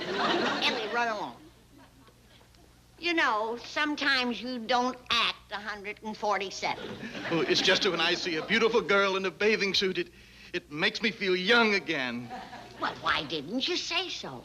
I still have the bathing suit that I wore in the beauty contest at Expo 97 in Bug Tussle. You do? I didn't win, but I was voted Miss Good Sport. You wait here. I'll be right back, and I'll run through your beard barefooted.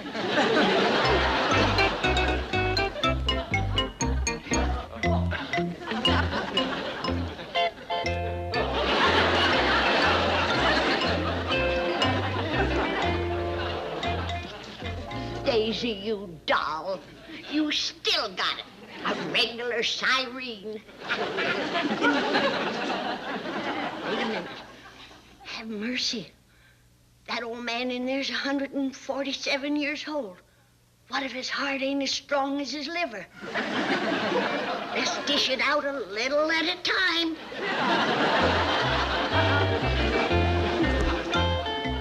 Julie, honey. Oh, General.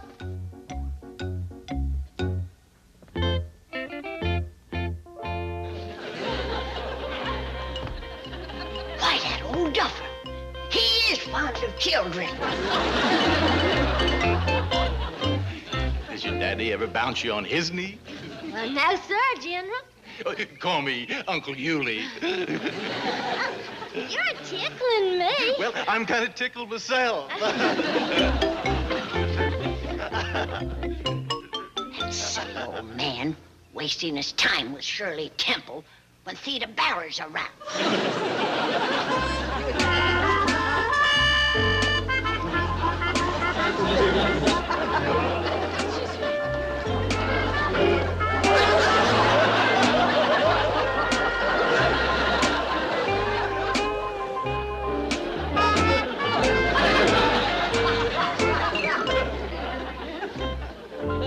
Well, don't just sit there, soldier. Say something.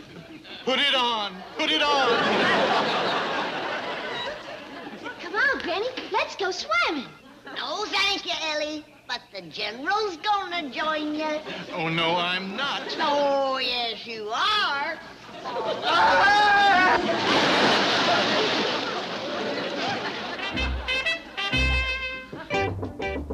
Come in. Excuse me, Colonel Blake, but have you finished grading my test papers yet? Yes. Hey, was I the highest in the class? By a good half foot. Dog. Then I can join up, huh? Jethro, fortunately, we take into consideration the amount of formal education a boy has had, and we grade on the curve, so you are eligible to join. Hey, that's swell. However, before I administer the oath, there are a couple of things I'd like to discuss with you. Yes, sir? Now, let's take your application. You're going to be filling out a lot of other forms, and I want to give you a tip. Well, thank you. Name, address, date of birth, that's okay. But, Jethro, where it says sex, write male, not oh boy. I'm sorry. Now then, on your mathematics test, you at least tried to answer every question except one. I'll read it. If A leaves Chicago for Kansas City at 10:30. Oh, you mean that trick question? Trick question? Sure. It didn't say A what? A bird can get to Kansas City a heap quicker than A turtle. I was too smart to bite on that. Raise your right hand. Well, I sure do thank you, Colonel Blake. When do I leave for Army camp? We'll let you know, Jethro. The reserve is pretty full up right now. Well, thanks again. General Grant, you're all wet. Oh, your grandmother wears army boots. Where have you been? Crossing the Potomac? Never mind. I kept my part of the bargain. Now, when do I go back to the Culpeper plantation and start shooting? Right away. Are you sober enough to make that death-defying charge this time? I have never been so disgustingly sober in my whole life. You got anything I can take for it? Not me. Granny, Uncle Jed. Well, boy, how'd you make out at the Army Reserve? I got in. I done took the oath. Well, doggies, I'll go tell Ellie Mae we'll have us a real wingding to celebrate. Granny, guess who I saw down there? General Grant. That parole buster. You ain't just a joking. He's fixing to attack the Culpeper place again. No. Yeah, I heard him say so myself. He's gonna make his death-defying charge again. Fetch the squirrel rifle and the ladyfinger bullets. This time I won't aim for his liver. Hey, look, Granny, yonder he comes.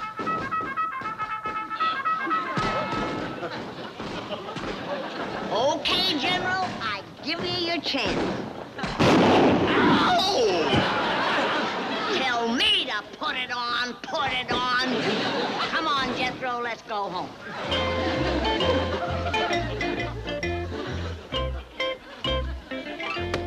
And he promised me he'd be sober. Ellie Mae, I think Dash Riprock is here to go swimming.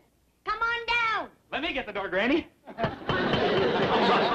Great galloping gizzard. Well, how do you like it? Spent all morning just getting ready for Dash. But you wasted your time. He's got a date with Ellie. I don't want a date with him. I want to get a job acting in his new TV series. I'm sure he already has a leading lady. I want to show him I can play romantic leading man parts. I want him to stop thinking of me as just an intellectual. One look at you in that get-up and he'll want to stop thinking of you, period. Sorry, miss. It's me, Dash, Jethro. Well, you sure got a pile-driving fist. Are you hurt? Nah. Of course he ain't. You can crack boulders with that head of his. Feels like concrete. Thank you. Dash, take a look at me. Tell me what comes to your mind. Halloween? Oh, I want to part of the new TV show you're doing. Golly, Jethro, I don't think... Oh, come on now. Don't you storm me like Mr. Chapman, the head of the movie studio, has been doing. I've been going down there every day for acting audition. And all I keep hearing is, Mr. Chapman's out of town. Mr. Chapman's out of the country. He may be. No, he ain't. It's Mr. Chapman I keep hearing it from. I thought you only acted in the movies, Dash. I couldn't turn this one down, Granny. It's the first series I've been offered with real quality and sophistication. What's it called? Bachelor Sheriff Knows Best. Howdy, guys. Miss Jane bought her that bathing suit. It's the first time I've ever seen it. Ah! Cover your eyes, hide your eyes. Ellie Mae, go put on the rest of that bathing suit. This is all it is to it, Granny. Then I'm going to call Miss Jane and tell her she's been slickered. There's not enough suit there to cover a fella. Yeah, it's great. Jethro, I can't put my finger on it, but there's something different about you today. Have you lost weight? You dumb old girl. This is my new leading man image. Oh, come on, Dash. How about a part in your series? It's all cast, Jethro. Oh, there must be something I can do for you. Yes. Take off that silly wig. Oh, all right. It ain't true the blondes have more fun anyhow. Come on, everybody, let's go swimming. Hey, wait, I can't go. It'll ruin my makeup. Keep your head out of the water. Hey, that won't help. I got it all over me. Why? Well, I figured if you didn't need a cowboy, I could play Indy. Jethro, I'm sorry, but there just isn't a part for you in my series. Why not? Well, I'll square with you, Jethro. It's a Western. You can't rope, you can't ride, you can't fast draw, and you can't act. See? You can't give me one good reason. Granny, believe me, there is nothing indecent about that bathing suit. Why, I bought one just like it for myself. No, I am not kidding. Yes, I'll tell Mr. Drysdale you called.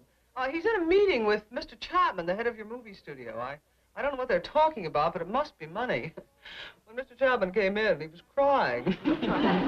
Bachelor Sheriff Knows Best couldn't have missed. Oh, stop crying, Chapman. You've only lost a television series. It's not the end of the world. But Mr. Clampett's studio is out millions in potential profits. Well, it is the end of the world. Television is the real loser. Bachelor Sheriff is going to be something new. Something other than a rehash of last season's hit show. Really? It's a rehash of every hit show since 1948. So, that's why you named the hero Howdy Doody. That's right. Dash plays a widower lawyer, dying of an incurable disease, who takes his little daughter and her collie dog on a wagon train to Tombstone, where he becomes marshal and tracks down a one-armed man who gave him amnesia. Sounds terrible. I know, it's a sure winner. What happened? The little think child star that's playing the daughter, Debbie Dimples, came in with impossible demands. Then write her out of the script. I can't. That's one of the success elements I stole. The hero must be a widower with a sweet little dependent. Well, then let it be a monkey instead of a little girl. Jungle series are very big this season.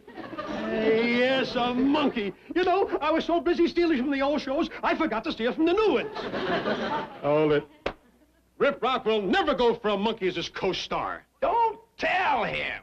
Put the ape in the right clothes, and he may never know the difference. Where are we going to find one? All the big-name monkeys already have their own series. I know one we can get right up at Jed Clampett's house. Not Jethro. No. I'm talking about talent. Ellie Mae's chimpanzee, cousin, what's her name? Milburn, this is the co-starring role. We can't use an unknown. He won't be once the series is on the air. Well, I guess Otto von Schlepper, the director, could give her an audition. Just wait till you see her. She's Judy, Tita, King Kong, all rolled into one. And can she act? Well, I hope so. I can't risk this series on just another pretty face.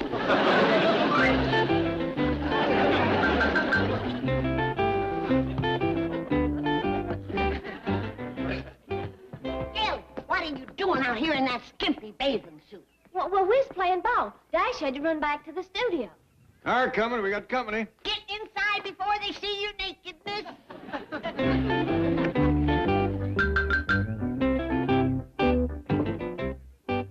Why, it's some stranger and Mr. Chapman from a studio.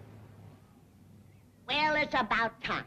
Jethro's been at him all week to get him an acting audition. Well, they come all the way up here to see him. I hope the boy's ready. Mr. Clampett. Granny. How are you? Fine, Mr. Chapman. Oh, I'd like you to meet a new director I just brought from Europe, Mr. von Schlepper. Howdy, Mr. Schlepper.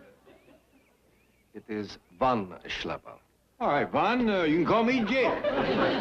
This here is Granny. Howdy. I can give you something to cure that tick. Might be able to grow hair for you, too. Mr. Clampett, we have a wonderful part available in the new Dash Rip Rock television series. Well, you come to the right spot. We got a real performer in this family. So we hear. Yeah. Where is the, how you say, In the house. You wait right here. Yeah. Jethro! Jethro, get down here. Mr. Chapman and the movie director's here. Want to audition you? Hot dog. Dash must have called him.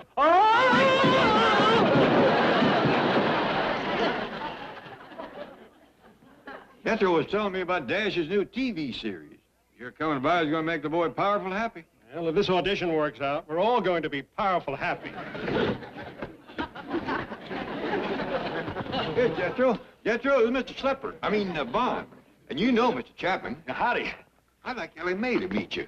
I'll go see can I find her. It's your big chance, boy. Do your stuff. Don't worry, Uncle Jed. Get a look at this Valentino stayer. Well, good luck, boy.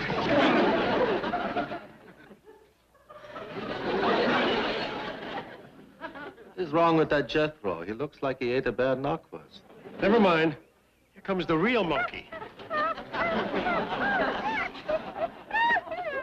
Oh, she's a knockout. Oh, sure. She's got a good figure, but can she act? I will pull it. Good. She cannot be any worse than Dash Rip Rock. Let me have anger.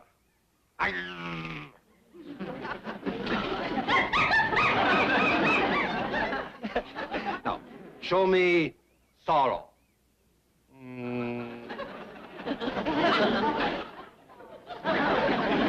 Let's sign her. She's as good as Debbie Dimples. She's 10 times better than Dash Rip Rock.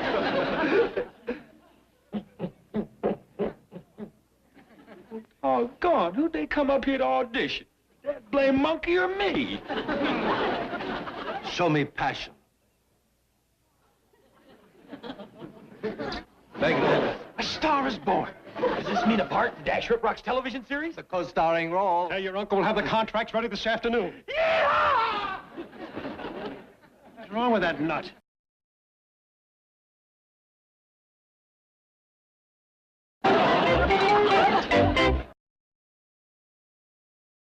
Jed! Ellie! Uncle Jed! Ellie! You hadn't ought to left Mr. Chapman and Mr. Schlepper out there alone. I didn't. They left. Doggone, I wanted Ellie to meet Mr. Schlepper. Granny just had to find something for her to wear over her new bathing suit. Yeah, and then she wanted it looking stylish, so she had to shorten. You two don't sound like a couple of hillbilly weed benders. Standing there talking about ladies' fashions when you could swing a tater fork and hit a real live TV star. Is Dash back? I'm talking about me. You? You mean you got an acting part in his television series? Not a acting part. I am the co-star. I don't believe it. What part are you playing on Bachelor Sheriff Knows Biz? They ain't told me yet. But even a blubberhead like you can figure out it's either got to be the bachelor or the sheriff. Oh, you Don't let her hit me, Uncle Jed. My face is my fortune. Yeah, stop it, Ellie. He's got an uphill climb in loose rock as it is. What do you mean? Appearing with Dash Rip Rock is going to make me famous overnight. I'd better call William S. Hart and warn him. I don't believe even he was an overnight star. This here ain't the movies. We's talking about national television. For 3, maybe 400 people watching. I got to go pick me out a cow pony. You better let me pick it out. The only thing you know about a horse is how to sound like one when you lie. Ellie Mae, if I wasn't afraid of hurting my trigger finger, I'd...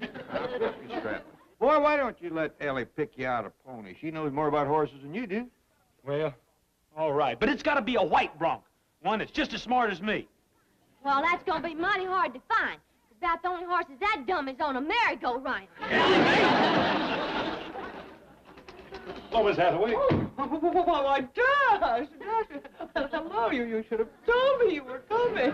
Well, I have just come from the studio. Excuse my word. Oh, well, you can go right in. Mr. Johnson and Mr. Drysdale, I'll see you when you come out. Well. Oh, no hurry, of course. Bessie the Chimp is going to be the hit of the new season. We ought to call the show Frontier Monkey. I don't care if they call it Frontier Money. It's going to make us all a potful. Mr. Drysdale, Mr. Chapman, I've just come from the studio to ask a favor. Well, name it, as long as it costs under $9.95. No, it isn't money. It's about Jethro. I want to get him a job in the new series. Anything at all. He's so eager. Jerky Jethro? Are you kidding? We need someone to handle the monkey. Yeah. Dash, we've just come up with a job for Jethro. He's going to work with your co-star. Oh, great. I hope she doesn't mind. Jethro acts a little goofy. Oh, no, she won't mind. Your co-star's a fun-loving little monkey herself. A real swinger. Well, she ought to be. I'll bet you're paying her a lot of bananas for this job. Oh, Dad. Take a look at my hair. Yeah, I see it. I didn't know it was that windy out. This is a hairpiece. I borrowed it from one of the girls in the secretarial pool. Oh, well, I like your own hair better. This is all drab and stringy around the edges. That part is my own hair. Dash, isn't there a scene from Bachelor Sheriff I could help you rehearse? Hey, there is one I'm having trouble with. The saloon fight. I meant a love scene. Oh, I'm sorry, Miss Hathaway. This is a true Western. The only thing in it I kiss is my horse.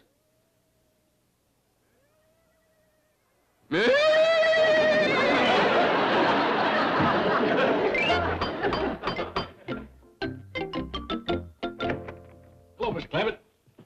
Another cowboy. Oh, this place ain't starting to look like home on the range. What are the cowboys here? Me, Dash. Well, I don't know. He may have gone a little overboard. I'll be right down. Yippee!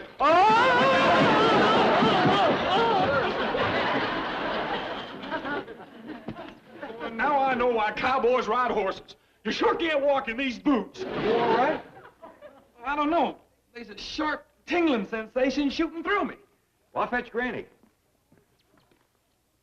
Here's the trouble. I was sitting on one of my spurs. Here you are. Well, all set to go to work on Bachelor Sheriff. You already know about the job? Well, yeah. I'm the co-star. No, Jethro. Mr. Chapman meant you're going to be working with the co-star. Well, yeah, you. I'm your co-star. You're my co-star. Jethro, there's something I got to do. Hey, can't it wait, Dash? I got to practice my roping. Only learned how 20 minutes ago. You're wasting your time. No, I ain't. I'm awful good, but I ain't perfect. That's the wrong end. Yeah, thanks. Watch, I'm gonna lasso that vase over yonder. First, you twirl on over your head like this. Then you throw it all the way back. And then you give it a big yank.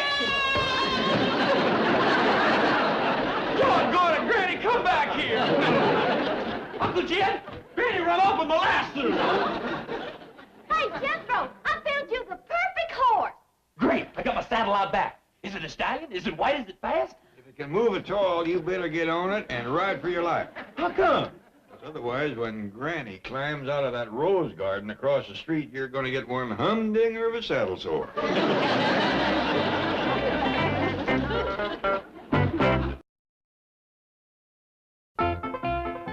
Boy, Granny sure gave Jethro a blistering for tossing her in the rose bushes, didn't she? Could have been worse. Yeah, I could have got a hold of him before she did and really beat him up. Ellie Mae, you can't blame Jethro for not liking the horse you brought home. You gotta admit it ain't exactly what Hoot Gibson would ride. But then Jethro ain't exactly Hoot Gibson either.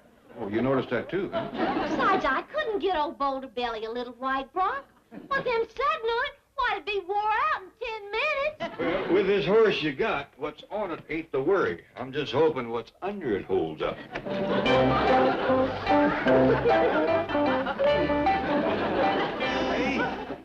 that is one gallywumping heap of horseplay. Why, he weighs almost a ton. He's what you call a Clydesdale.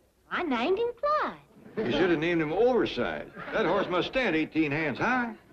Jethro's gonna sure sit tall in the saddle. I don't know. After the high tanning he just got, it'd be a spell before he does any saddle sitting at all. Gone. I bet if old Wild Bill Hickok towed his granny into the rose bushes, he wouldn't have got hickory switched. If you'd have had your granny, it would have. Well, enough of this cooling off. I gotta get going. You've been sitting in water, Jethro. The seat of your pants is all wet. Oh, they'll dry out in no time. I'm still throwing out a lot of heat. Well, come on, Dash. You gonna wear that cowboy outfit to the studio? Well, yeah. I'm gonna ride down there and sign my contract. You're gonna ride down?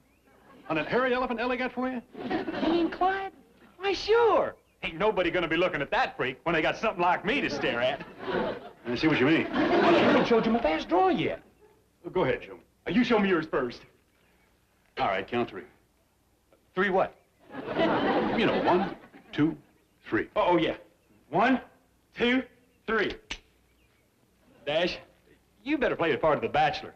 If we'd been having a shootout just then, you'd have more holes in you than the back road to Bug Tussle. Watch this. Both guns. 1, 2, 3.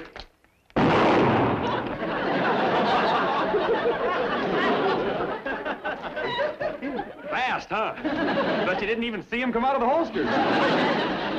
Jethro, you should have put blanks in those guns. Oh, I tried shooting bottles with them things, but I couldn't break a one. Oh, never mind. Hey, I can do better than that.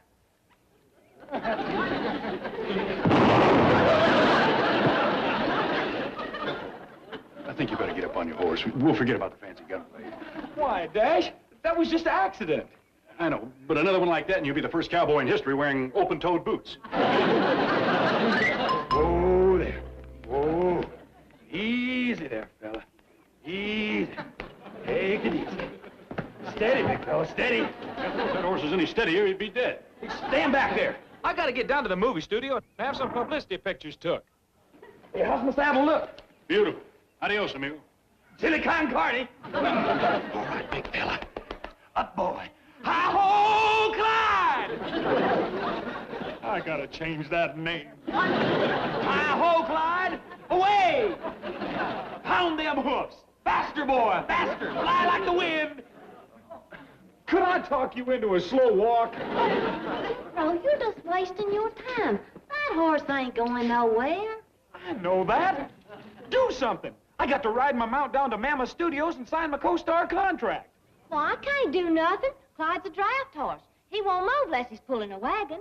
A wagon? Yeah, that one yonder. Legit? I can't ride to the movie studio pulling that thing. Well, it's either that or drive the truck.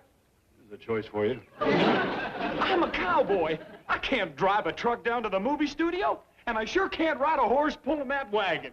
Well, there's a third way. You can have the horse pull the truck. I know a fourth way. You could stay at home. Doggone! It's the blasted old wagon up. I just hope Hopalong Cassidy don't see me. Well, I'll hook it up, but you'll have to ask Cousin Bessie before you go anywhere. What do you mean? Well, Clyde won't pull his wagon unless Cousin Bessie's riding in it. They've got to be hair-turned fond of each other. There's one courtship I don't hold much hope for. Who knows? Around this place, anything can happen. Now, hold on. Do you think that I'm going to ride down to the movie studio through the middle of Beverly Hills, riding this plow horse, pulling that wagon with that monkey in it? What kind of a jerk do you think I am? Doggone it, Bessie, quit making so much noise. I don't want to attract no attention.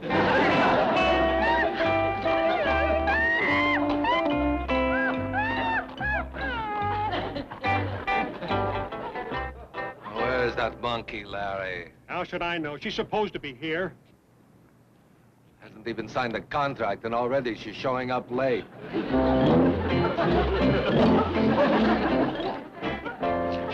Larry, did you ever use a circus in a picture on this lot? Yeah, a few months ago. You better call them. I think they forgot their freak show. There's our star.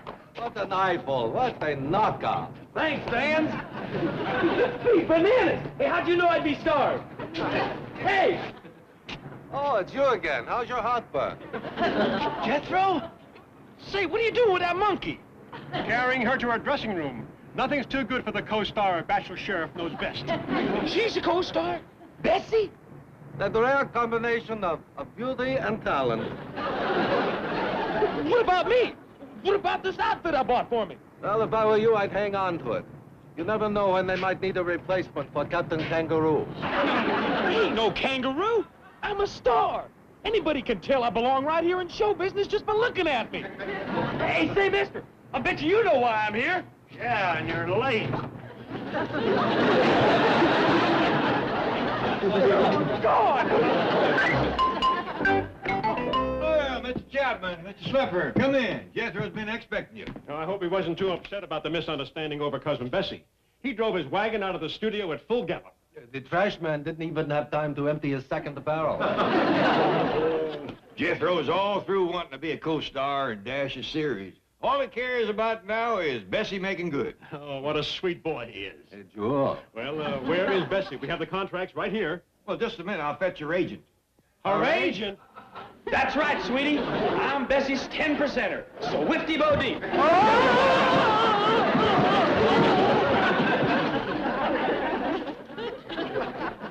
Whifty's a pretty good nickname for you. You sure come down them stairs fast. Uncle Jeff, will you fetch Bessie? Sure, boy.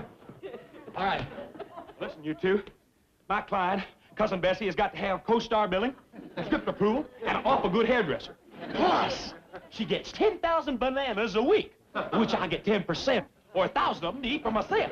Ridiculous. We'll just get another monkey. Oh, not like Bessie, you won't. Wait till you see what I've done for her. She is going to be a real big star. No. All that sweet, naive, little girl quality, it's gone. Now she's just another Hollywood glamour puss. Hey, wait, we can make a deal. How about 1,000 bananas a week? Or what about 500? I'll give you a couple of bunches.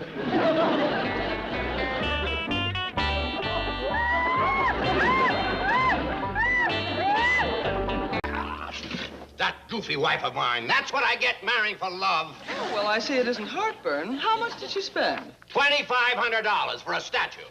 Really? Yeah, something called Ecstasy by Carl Botch. Oh, one of his original metal sculptures. How exciting. Well, you might even win the Beverly Hills Culture Committee Award. That is the only reason Margaret bought it. $2,500. Oh, Chief, it's a great work of art. You'll enjoy it. Why, is it deductible? No, of course not. What does it look like? I haven't seen it. I only hope with a name like Ecstasy, it has something to do with money.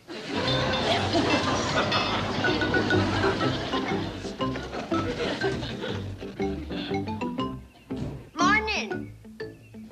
Howdy, what can we do for you? I'm supposed to unload this at 518 Crestview Drive. Well, that's this address, but You ain't leaving your junk around here. That belongs in the city dump. I'm inclined to agree with you, lady, but it says right here, Mrs. Melbourne Drysdale, 518 Crestview Drive. Well, the number's right, but the Drysdales live yonder. Oh, yeah? Now, hold on. Miss Drysdale don't hold a cluttering up the neighborhood neither. That's right, and plus they're waddled up just having us here. Well, I don't know nothing about waddles. All I know is she paid 2,500 clams for this, and I'm delivering it. I'm Mrs. Drysdale. I've been waiting for you. Why did you pull in here? Take it easy, lady. There's been a mix-up. Well, drive over to my place at once. I don't want these peasants ruining my masterpiece before you drop it off. Excuse me, Miss Drysdale, but it looks to me like it's already been dropped off a couple of times. And run over by a cement truck. Maybe you better send for one that ain't smashed up. This is the work of Karl Botch. Well, if he's the one that done it, he ought to either fix it or pay for it. I might have expected it. Every time I come over here, I'm presented with another display of your abysmal imbecility. This, my dear Clampetts, is ecstasy. Well, thank you, Miss Drysdale. We enjoyed talking to you, too. Well, just the other day, I said to Granny... Howdy, Al. Boy, will you look at that. Ain't that something? Well, I'm glad to see that one of you is properly impressed. I sure am. Anybody hurt in that wreck? Oh! That ain't no wreck, boy. Well, then what is it? We don't know. But she sure traded a lot of good eating for it. 2,500 clams. Granny, I think out here that means money. Darn tootin' it does. Clams is going for 79 cents a pound.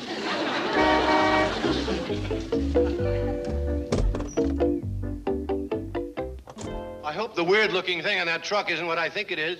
Afraid so. It's your wife. What'd I say? Come on in, Mr. Drysdale, Miss Jane. That truck is delivering Mrs. Drysdale's new art masterpiece. Art masterpiece. Hogwash. Hogwash is right. I just paid a fortune for a statue. There's nothing but a pile of scrap metal. Now, you might find you like it after they get it all put together. It's already together. You're sure coming apart. Help him in, Jed. Ellie, run fetch my jug. He's shaking like a 50-cent ladder. Well, I don't see why. I was just saying Mrs. Drysdale might win an award with her new sculpture. Yes, from the Junk Mint of America, prize chump. Really? Congratulations. Jethro, I was referring to the Beverly Hills Culture Committee competition to find the finest example of privately owned art. You mean she's going to try to win with that pile of... that thing on the truck? Maybe they'll give her something for keeping it out of sight. Granny, you must observe the sculpture in its symbolic terms. It portrays man in a moment of rapture and exhilaration, uplifted with joy, transformed by his love of life. You must see it as the artist sees it. Miss Jane, there ain't enough in this jug to get me that pickled. Come on. I want to be there when they unload ecstasy. They might drop it. Small chance of that. I know, but we can hope. Annie, I ain't seen a bigger slickerin' since Uncle Ezra got sold a pair of breeding mules. Only thing Miss Drysdale's gonna win in that contest is prize for ugliest. No, Ellie. Even she will finish a poor second to that statue. Maybe you gotta be some kind of a genius to appreciate art like that. Nah, Uncle Jed, I can't see nothing in it either. Well, I don't see no way to help him, so let's go on out back and get that kindling split. I have half a mind to paint a picture that'll knock that cultural committee right on its pillow pushers. Well, Granny, all you ever done is decorate churns and whitewash fences. It's only a step from there to the big time. What you gonna paint? Everything. Animals, people, Jethro. You reckon you'd get to be world famous?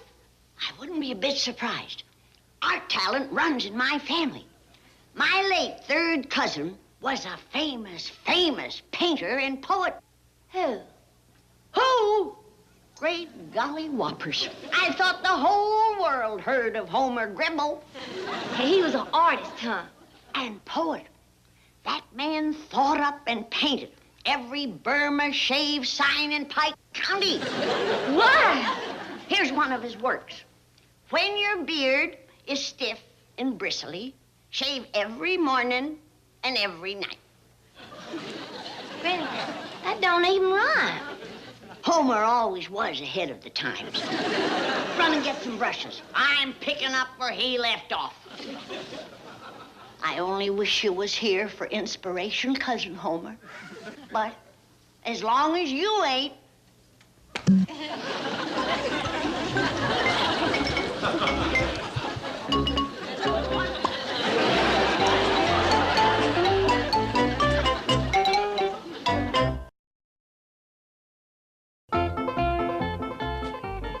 What's this over overpriced monstrosity doing here? Can't we stick it someplace behind the garage? Oh, no. We're not going to bury this masterpiece out back. All right, we'll bury it out here. Start digging. Little Bun, you have the soul of a merchant. All you have any feeling for is your dirty old money. Now, what do you think I paid for that rust pile with? Fresh mangoes? Wait till I unveil my card box. I'll not only win the Culture Committee prize, but the presidency of the Art Club as well. Well, if you had wanted the award this badly, why didn't you tell me before? We could have gone about it in the proper traditional way. What do you mean? Bribe the judges. No, Bud. That's dishonest, deceitful, despicable, and besides, it's too late now. Boy, chopping all that wood sure gives a fella appetite. I could eat a boiled mule. Instead of victuals, try to think of a way to help Mr. Drysdale win that art award. Jed, you're gonna be so proud of me. You've been painting the fence, huh? No. Do you remember my third cousin, twice removed, the great artist and poet? You mean Homer the sign painter? He was an artist and a poet. I remember the last verse he was working on before he passed away. When your whiskers are stiff and scratchy. He never got a chance to finish it. He was took in his prime.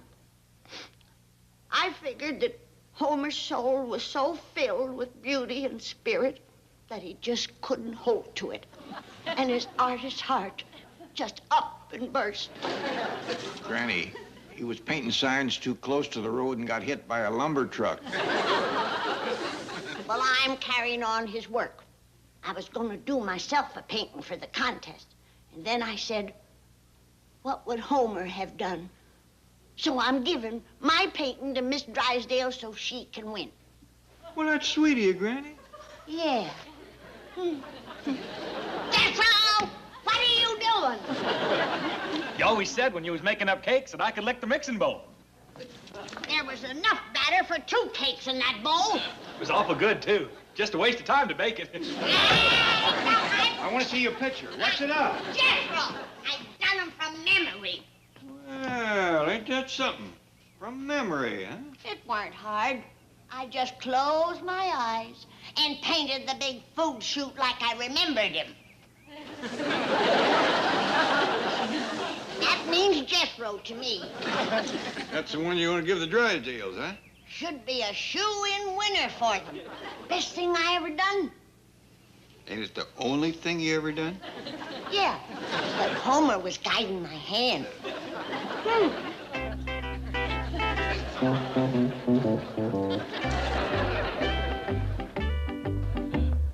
Jethro, Granny's come up with a way to make Miss Drysdale happy. You mean we's moving? We's gonna give the Drysdales something to win that award with.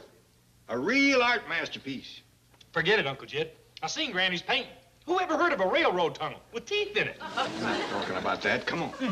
I got to finish this first. Why? Goes with the cakes I ate. It's the icing.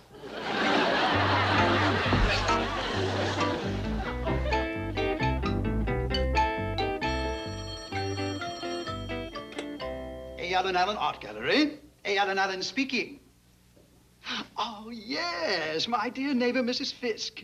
I wanted to thank you for that seafood casserole you gave me. It was yummy. Now, why would my pussycat want to get in your azaleas? Oh, very well. I'll have my gardener attend to them. I'm hiring one. I called the employment agency this morning. And, yes, I know, but if you'd stop being so nasty, I think a gardener and his helper just came in. Jethro, you sure this is the best art masterpiece store? Yes, sir, Uncle Jed. The telephone information operator said this here A. Allen is #1 in the listings. Good. We'll ask him, can we look at his stuff? Howdy. I'm Jed Clampett, and this here is Jethro. How do you do? We'd like to ask a big favor. Now, you could put in a fish's eye what either of us knows about art, but we'd just like to be showed around and told what's good and what ain't. I'll see. First, how much do you know about azalea plants? Well, to tell you the truth, Oh, heck. There ain't nothing Uncle Jed don't know about growing things. Very well. They used to say, if it grows, He knows. They did. How charming. Now, here's my home address. The lawns need mowing, the hedges trimming, the borders are overgrown. The place is a mess, and I want it cleaned up. But, And when you're through at my place, go next door and see to my neighbor lady's azaleas. Mr. Allen, we don't want to appear lazy or nothing, but you mean we got to do all this before we can even look at your paintings? Certainly. Well, couldn't we just kind of jog through quick like? Now, see here, boy. And you too, Uncle Judd, was it? I want this work taken care of without delay. But when you're finished, we'll see about a tour of my gallery. But, do you have any complaints about the money you're getting? Our money? No, except there's too much of it. It's fine. Very well, then. Ta-ta. What's ta-ta mean? Probably got a stuttering problem. Don't say nothing. Well, what do you think, Uncle Jed? Is it worth it for a look around this place? I reckon. I do think we is being taken advantage of a little, but we do want to get the very best painting for the Drysdales.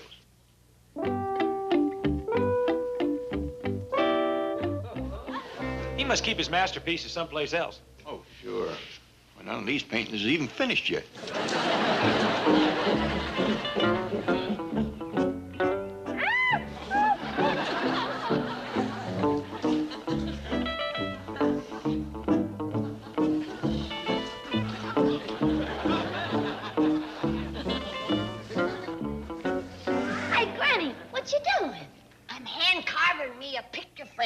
For my Jethro painting. I need just a little cattywampus, Granny. Yeah, it might be a little tad out of kilter. After all, a hammer and a saw ain't exactly tools for artists. Why don't you have Paul make you one when he gets back? That looks a mess. What did you say? Well, I said I'm looking for Beth. It's pretty near monkey feeding time. Oh, well, I'll come to the kitchen with you.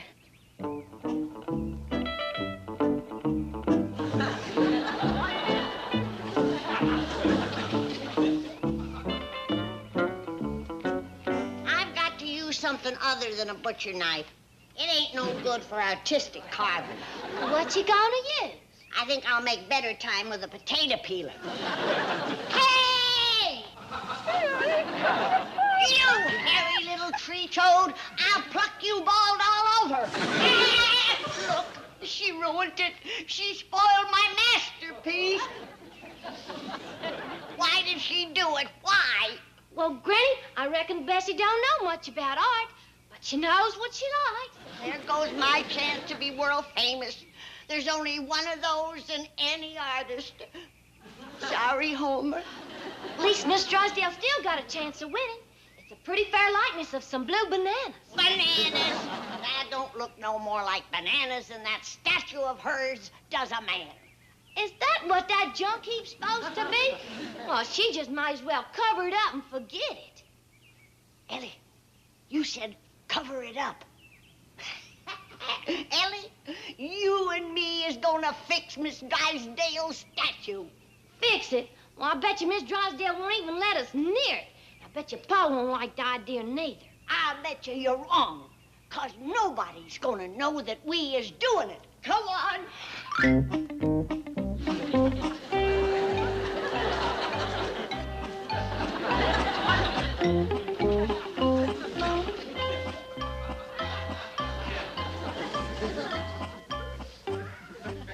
Granny, whisper, Ellie. Don't give us away.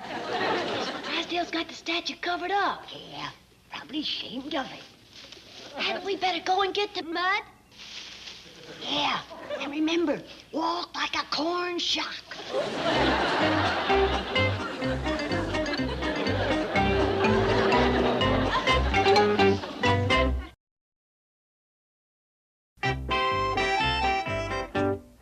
I'm so sick of mowing grass. I don't think I'm ever going to eat greens again. Cut 4 or 5 acres. Too bad Mr. Allen's yard wasn't marked off better. Yeah.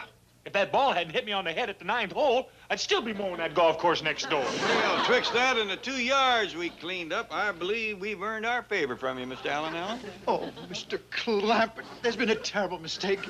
The employment agency called. I checked and phoned my house, but you'd already gone.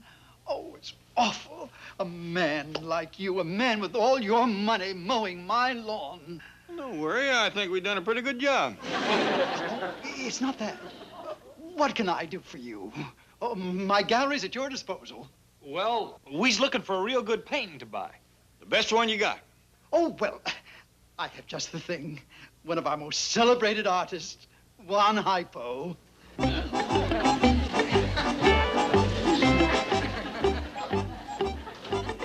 It's called Blue Bananas. Bananas ain't blue. Pitiful.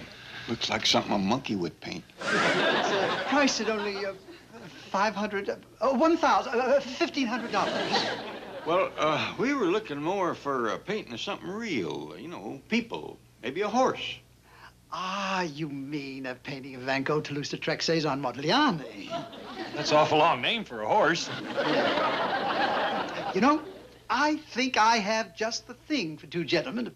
High sophistication, obvious refinement, and artistic savoir-faire. Yeah, but what about us? Oh, I meant you. I have something in the back room I've been saving for a special customer. It's a genuine Rembrandt. Hey, Uncle Jed, I heard of Rembrandt. He's that guy that made the movie about. The little bitty French fella. Any painter that's good enough to get a movie made about him ought to be good enough for us. Go tell him we'll take it. Well, I want to thank you again, Mr. Allen. Oh, it's one Allen. Oh, excuse me, Mr. One Allen. Well, bye. It's been a pleasure doing business with you. Oh, the pleasure's been all mine, believe me. Ta-ta. Too bad. It's just that one word gives him stuttering trouble. Something. Well, let's go. That is, as long as you're sure we got us a genuine Rembrandt. Don't worry, Uncle Jed. As you get better educated, you just know these things. Besides, it's signed right down at the bottom, big as life, Sam Rembrandt. Yes, Mrs. Drysdale, as chief judge, I can say your Karl Botch sculpture will probably win the award. It's not often you see a botch like mine. Yes, all right.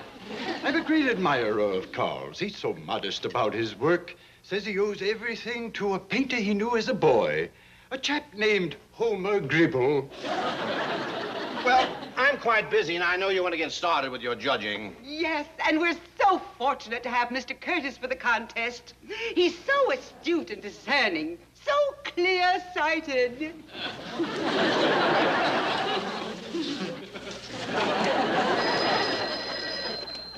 Hello?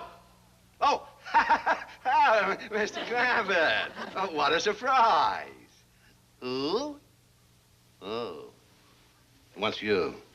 What is it? Howdy, Miss Drysdale. We know how strong you feel about that contest, so we went to the best art store in Beverly Hills and got you a genuine Rembrandt. Really? Oh, how wonderful. I'm so thrilled I don't know what to do. Oh, thank you, thank you, thank you. Why are you so happy? Are they moving? They're giving me a Rembrandt. A Rembrandt?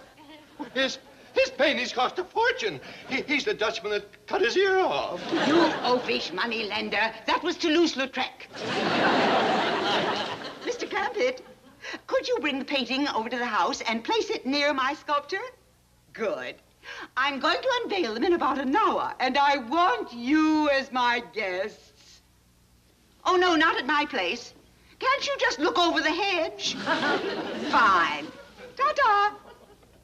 I wish I knew what that "ta" word was. Miss Drysdale has trouble saying it, too. Shall I take the painting over? Yeah, and leave it someplace near her statue. I'll see can I find Granny and Ellie.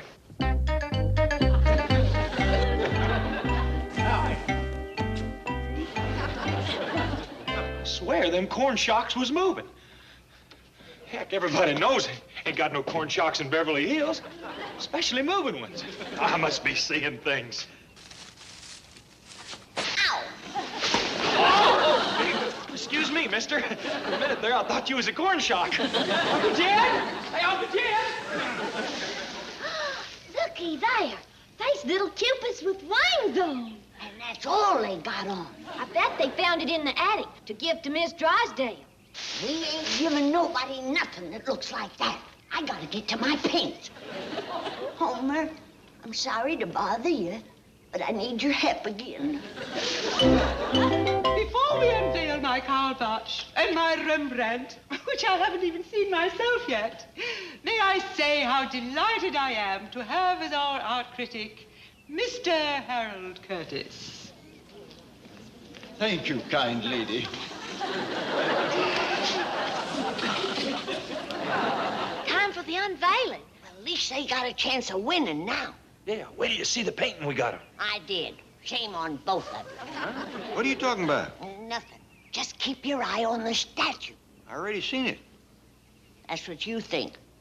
And now, Judge Curtis, if you will unveil my masterpieces.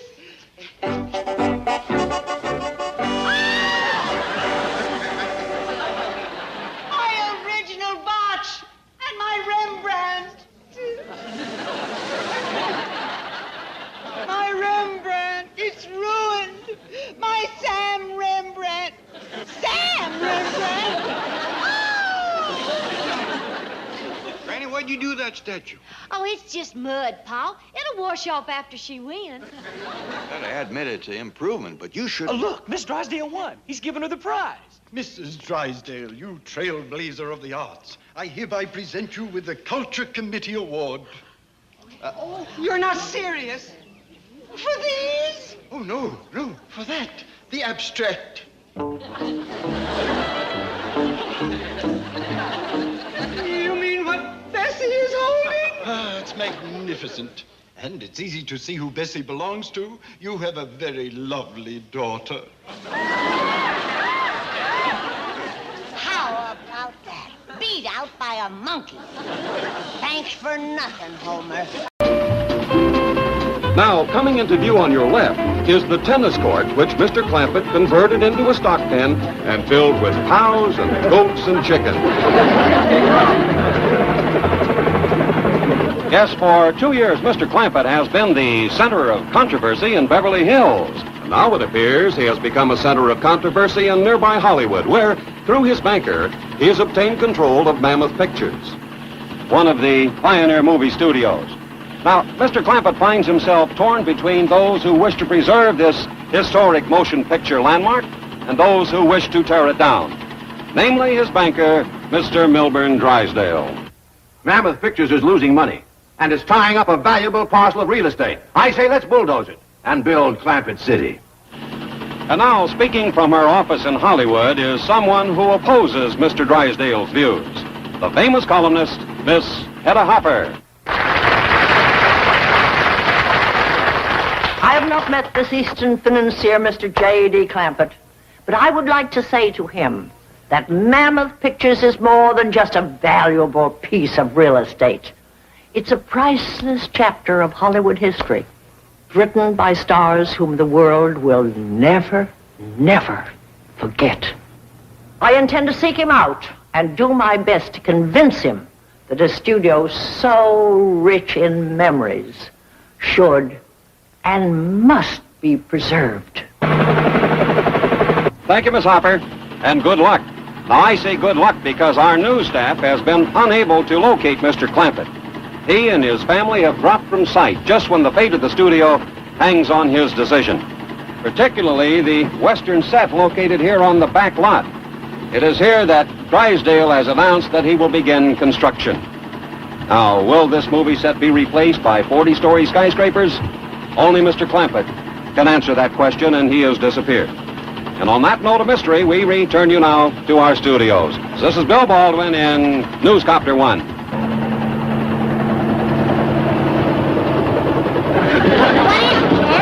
There, whirlybird. Yonder he goes. You reckon he'll come back here and settle down in Clampett City? I don't even think this is Clampett City. Well, it must be, Jethro. This is where Mr. Drysdale said he was going to commence building it. Well, he stopped pretty near before he commenced. Our general store's the only one that's got any insides, and we done that. Well, maybe that's the way the build towns hereabouts. Mr. Drysdale said around Hollywood, all you got to do is put up a big front. I'm on the Western Street out at Mammoth Pictures. I got a tip I'd find J.D. Clampett here. But so far, the place looks deserted. I'll make another run and call you back. Goodbye.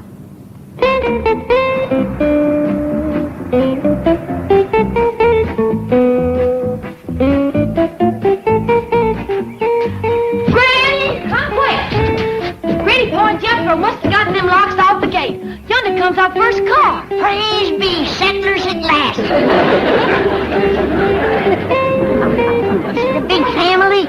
it appears like just one woman. Yeah, but she's looking for a man. Well, how'd you know? That's a courting hat if I ever seen one. Yeah, just like Aunt Pearl used to wear. Howdy! Welcome to town. Ellie, run draw off some cider. I'm Granny. I'm Hedda Hopper. I'm looking for a man, and I was told I'd find him here. And you will. We'll help you. Now, would you like a nice dirt farmer? A storekeeper, a butcher, or a baker? No, I happen to be looking for a millionaire. Millionaire?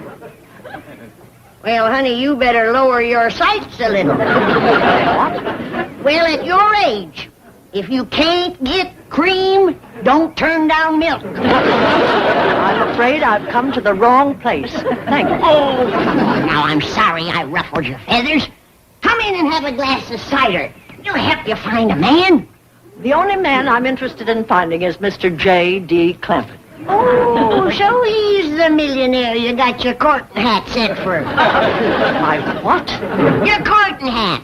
Don't tell me you wear a window box like that every day. I do, and I have for 30 years. Mr. Clampett? Mr. Clampett? 30 years she's been trying. Lord love her.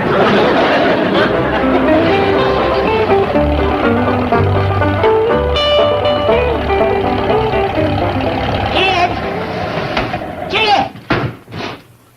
Whose car, Granny? Some highfalutin husband hunter by the name of Hedda Hopper. Husband hunter, huh? That ought to put some life into town. Hold on, Jed. You're the husband she's a-hunting. Me? Spoke for you by name. Said she wouldn't settle for nothing less than a millionaire. Come on, Jethro, let's get out of here. Well, that's my pa right there. Howdy, ma'am. You are J.D. Clampett? Yes, ma'am. I'd never take you for a millionaire. Well, take him or leave him. He's the only one in town. Granny. I simply meant I would never pick him to be the owner of this studio. Hell, nobody picked you to pick him. And how come you to be so all-fired choicey? You're a 30-year loser yourself. Mr. Clampett, is there some place we can go where we can be alone?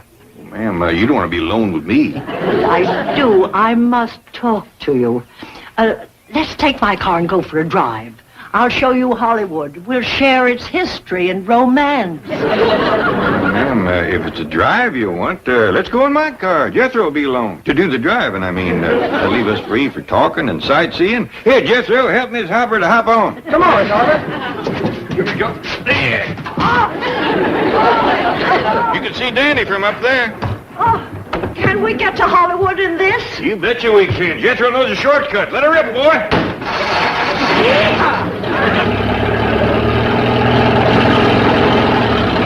She sure is hanging on to her courting hat. Not a good it'll do her. She won't get no courting done on that ride. Especially with Jethro taking his shortcut. That poor city woman won't know which to save, her hat or her hide. Hang on, Miss Hopper. The road takes a little dip here.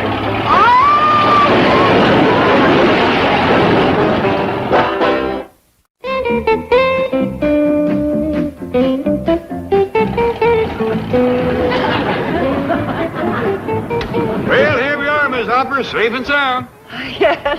If you don't mind, I'd like a moment to verify that. Hey, Uncle Jim, that sign says this here is a Chinese theater.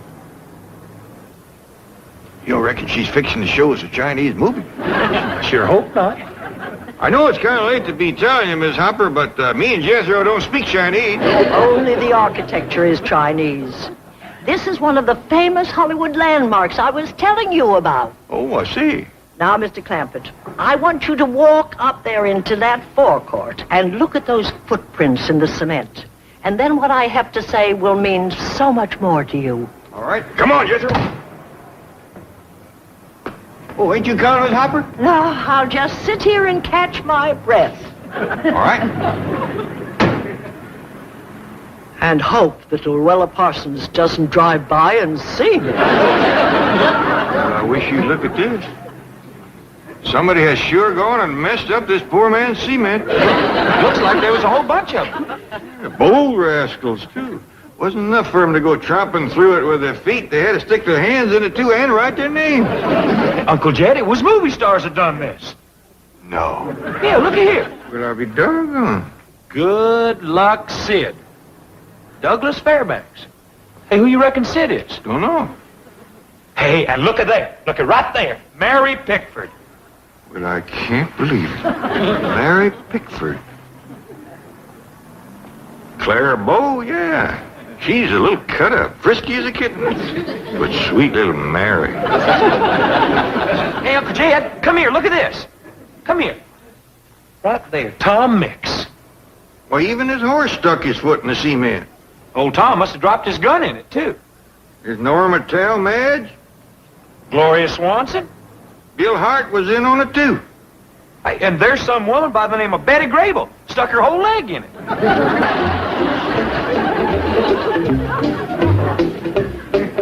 Well, Miss Hopper, that sure is a sight to see. Oh, I'm glad it impressed you, Mr. Clampett, because many of those people were your stars. Mine? Do you want those famous stars to be remembered only by their footprints in that cement? No, ma'am, I don't. Then get busy, man. Get busy. It's your responsibility. Goodbye. Hey, wait a minute, Miss Hopper. I'll drive you back to your car. No, my office is just down there. I'll send for my car. Bye. Bye. Well, Jethro, you heard what you said. It was my stars done that. Yes, sir. And it's your responsibility. Well, I reckon there's only one thing for me to do. I gotta mix up a batch of cement and smooth out that mess. Come on. That's Hedda Hopper's car. She's in there right now trying to influence Jed Clampett.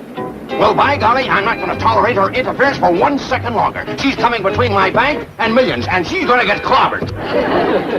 Miss Hopper? Miss Hopper? Are you here? No, Miss Hopper ain't here. And a good thing for her, too. Say, just who is she anyway? She's a troublemaker. She's a very famous woman, Granny. She's in hundreds of newspapers. Land sakes, what did she do, rob a bank? Yes, mine.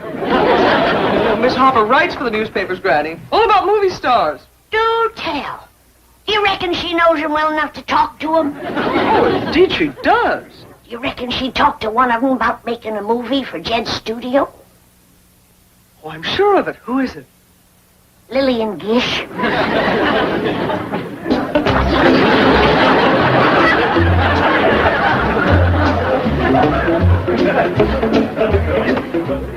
Hey, Uncle Jed, this is all the cement we got left. That's just about enough to take care of Mary Pickford. You want me to run home and mix another tub? Better mix a couple of tubs, Jethro. I still got a whole slew of movie stars to fill in. Talmadge, Tom Mix, Gloria Swanson. Yes, sir. I'll fetch back plenty. Hey, you want me to make up a sign saying wet cement, keep off? Oh, don't do that. That's what got these Hollywood cut-ups to going in the first place.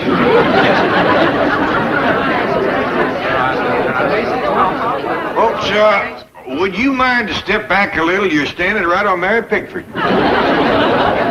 Thank you. Much obliged. Mary, you little rascal. If Granny ever seen this, she'd take you across her knee.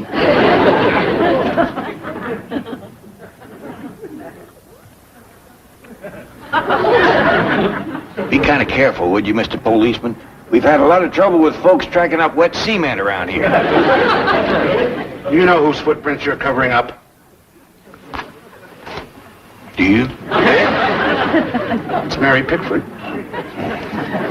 Well, now, go kind of easy on her, won't you, Mr. Policeman? I think she just got caught up in a game of follow the leader. I'll have it right as rain in no time at all. You will? You give me another hour and there won't be a footprint in this whole place, and that's a promise. Excuse me. Don't go away. Who is it? Another one of those characters from the Hollywood Hills. All that bulldozing up there is really flushing them out. Think we should run them in? I'll do that. You get a hose and wash out these footprints before the cement starts to set up. Right. Well, that's all I can do till I get some more cement.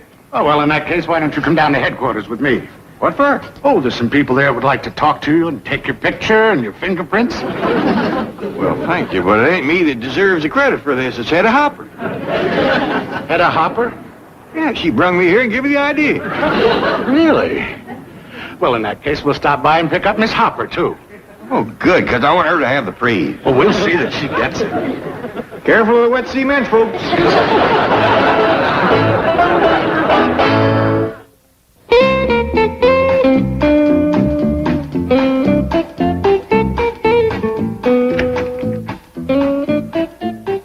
Thank you, Miss Hopper. I'll leave him in your custody. Goodbye, officer.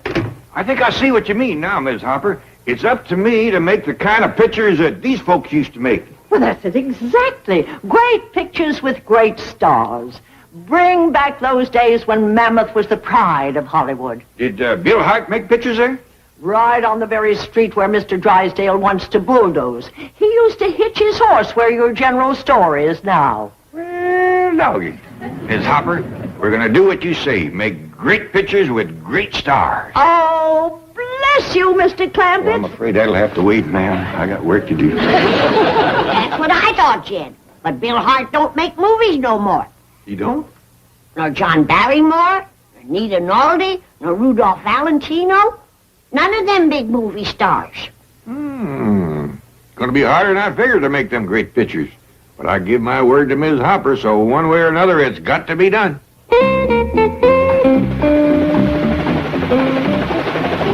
Bill Baldwin in our newscopter again, ladies and gentlemen. Well, it looks as though Mr. Drysdale has lost and Hedda Hopper has won. Down below us, the western street of Mammoth Pictures is once again the scene of movie-making activity as Drysdale's bulldozer stands idly by. Mammoth has not yet released the title of the picture they're shooting, but it's safe to say that Miss Hedda Hopper will be the first to see it. Oh, yes, Miss Hopper, the Executive Theater.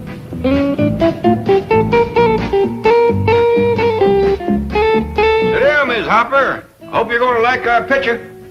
But this is incredible. Wasn't it yesterday morning that we first spoke of this? Yes, ma'am. But on account of this being our first movie, it took us the better part of a whole day to make it. Let it roll!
that Western Street.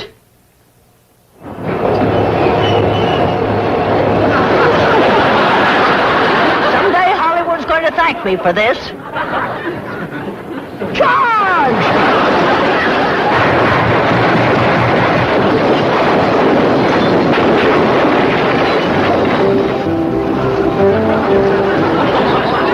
আমার ভুল না হলে আপনি 1427 ছিলেন।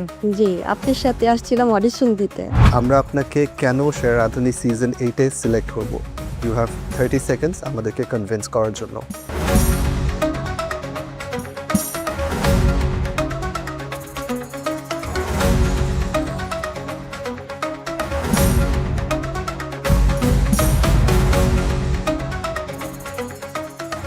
আমার নাম জুয়ারিয়া Kamal and আজকে আমি প্রেজেন্ট করছি টার্কিশ একটা ডিশ নাম বেইটি কাবাব উইথ এগপ্ল্যান্ট হোয়াইট সস।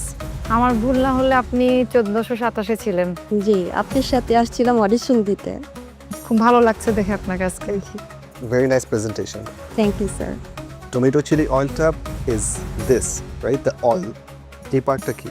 এটা হলো tomato and the chili oil. আমি অ্যাকচুয়ালি এটাকে ভিজিবল করার ট্রাই করেছি যে টমেটোটাও ভিজিবল হবে অ্যান্ড চিলি অয়েলটা স্প্রেড হয়ে থাকবে, টেস্টটা এনহ্যান্স করবে আর কি। এই প্ল্যান্টটা আপনি পুড়িয়ে নিয়েছিলেন? গ্রিল করে নিয়েছিলাম। Adds a lot of flavor. ভালো। আচ্ছা, ফুডের প্রতি ইন্টারেস্ট কোথা থেকে এলো? অ্যাকচুয়ালি এটা আমার একদম চাইল্ডহুড থেকে, জানি না বাই গড মেবি, আমি চাইল্ডহুড থেকে আমি চুরি করে হলেও ট্রাই করতাম এটা রান্না করার অ্যান্ড মা বাবার কাছে অনেক বকা খেয়েছি, মারও খেয়েছি পর্যন্ত।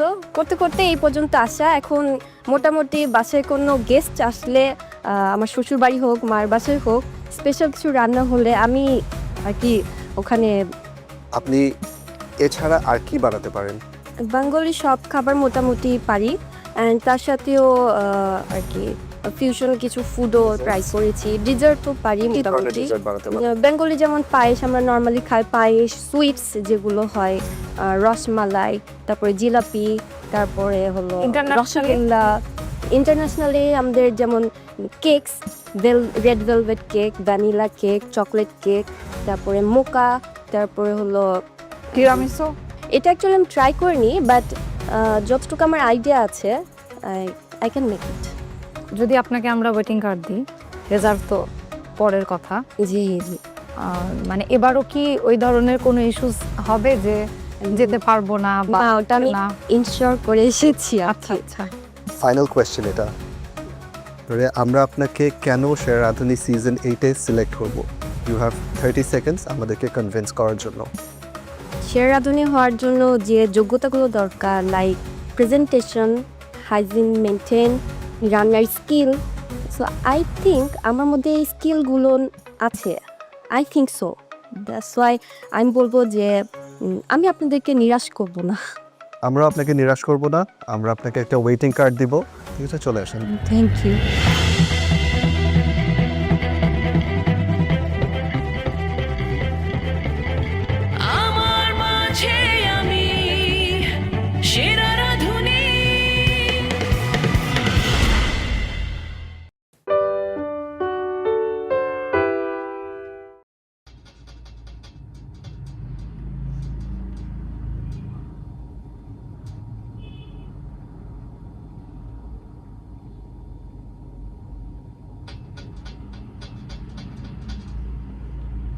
Những cái lọn tóc thì các bạn chú ý, bởi vì nó rất là nhọn nên là rất là dễ bị lem ra ngoài.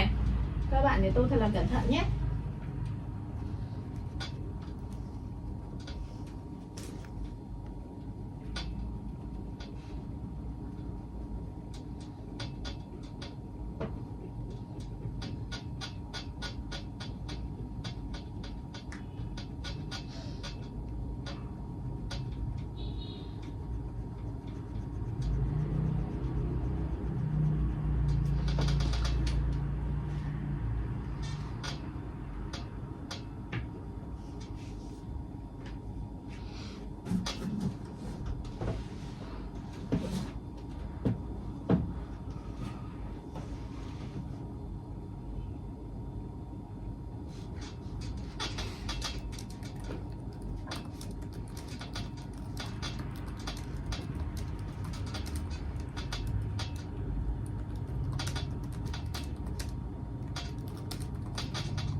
Khi mà tô cái màu đen này thì nó cũng rất là dễ để lộ ra những cái phần giấy màu trắng chưa được tô kín.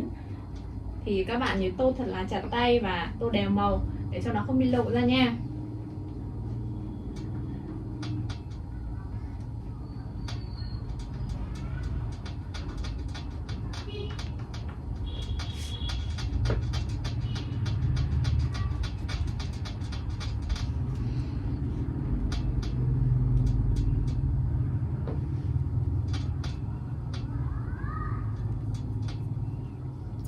Như vậy là mình đã tô được nửa bông hoa rồi và mình sẽ tô nốt nửa bông hoa còn lại, nửa cánh hoa còn lại thật là đẹp nữa nha. Và các bạn nhớ là phải cẩn thận để đừng để lem ra ngoài nhé.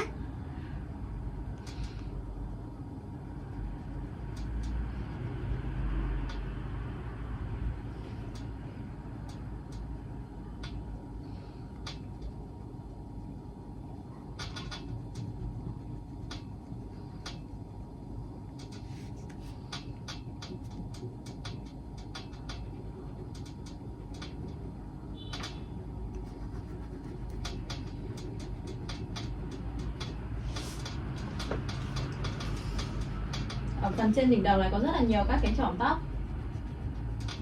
và nó rất là bé luôn.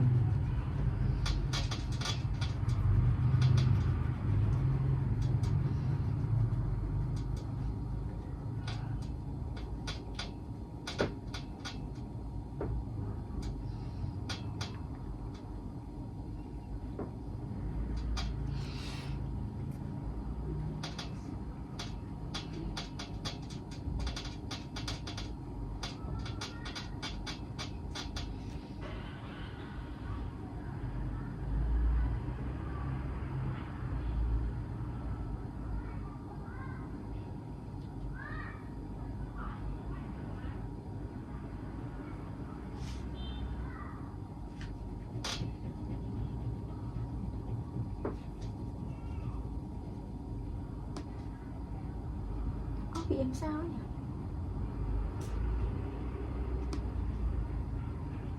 Ở phần giữa thì mình có thể tô nhanh được, nhưng mà ra đến bên rìa ngoài này thì mình sẽ tô cho nó chậm lại để không bị lem ra ngoài quá nhiều.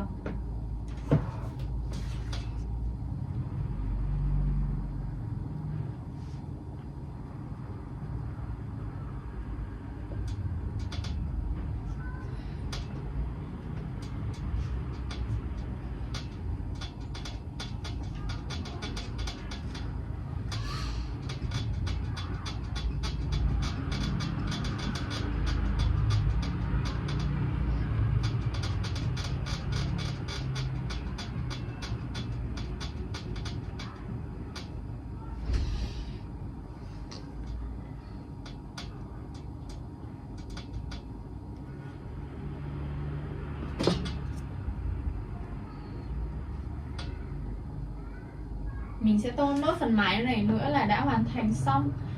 থাকে না যে tiramisu মুখে দেওয়ার সাথে সাথে যে একটা kick পাওয়া যায়, ওইটা আমি পাচ্ছিলাম না। হ্যাঁ রাইট, আপনাকে সেভারি ফুড নিয়ে আরো কাজ করতে হবে, দ্য গ্র্যান্ড অডিশন, ঠিক আছে? বিকজ আপনাকে এটা আমার হাতের বেস্ট একটা রেসিপি। ইভেন আমার ফ্যামিলি মেম্বার্স, আমার ফ্রেন্ড সার্কেল যারা আছে তার প্রত্যেকে আমার হাতের এই রেসিপিটা খুব পছন্দ করে।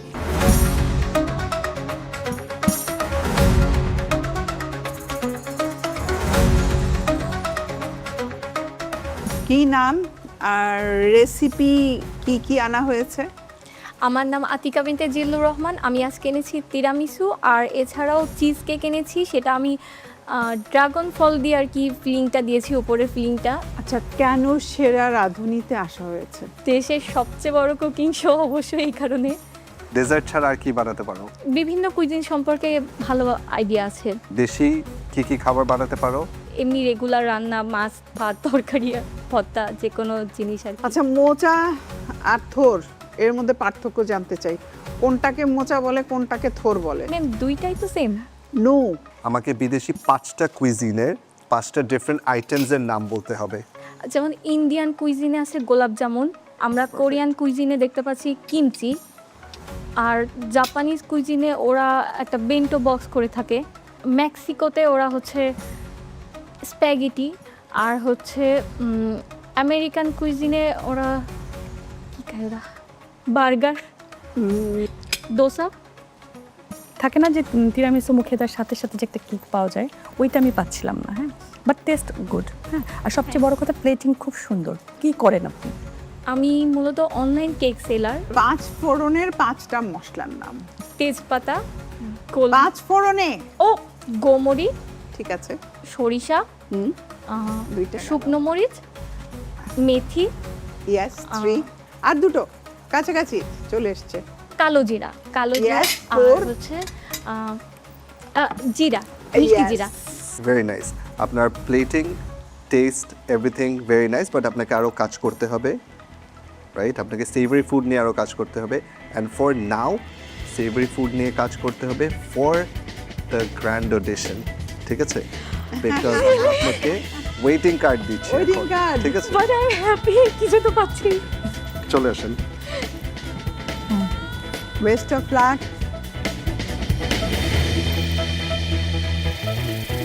একটু ভয় লাগছে যেহেতু ওয়েটিং কার্ড, জানি না দিন শেষে টিকে থাকতে পারবো কিনা, তবে ভালো লাগছে আপাতত যেহেতু ওয়েটিং কার্ড পেয়েছি।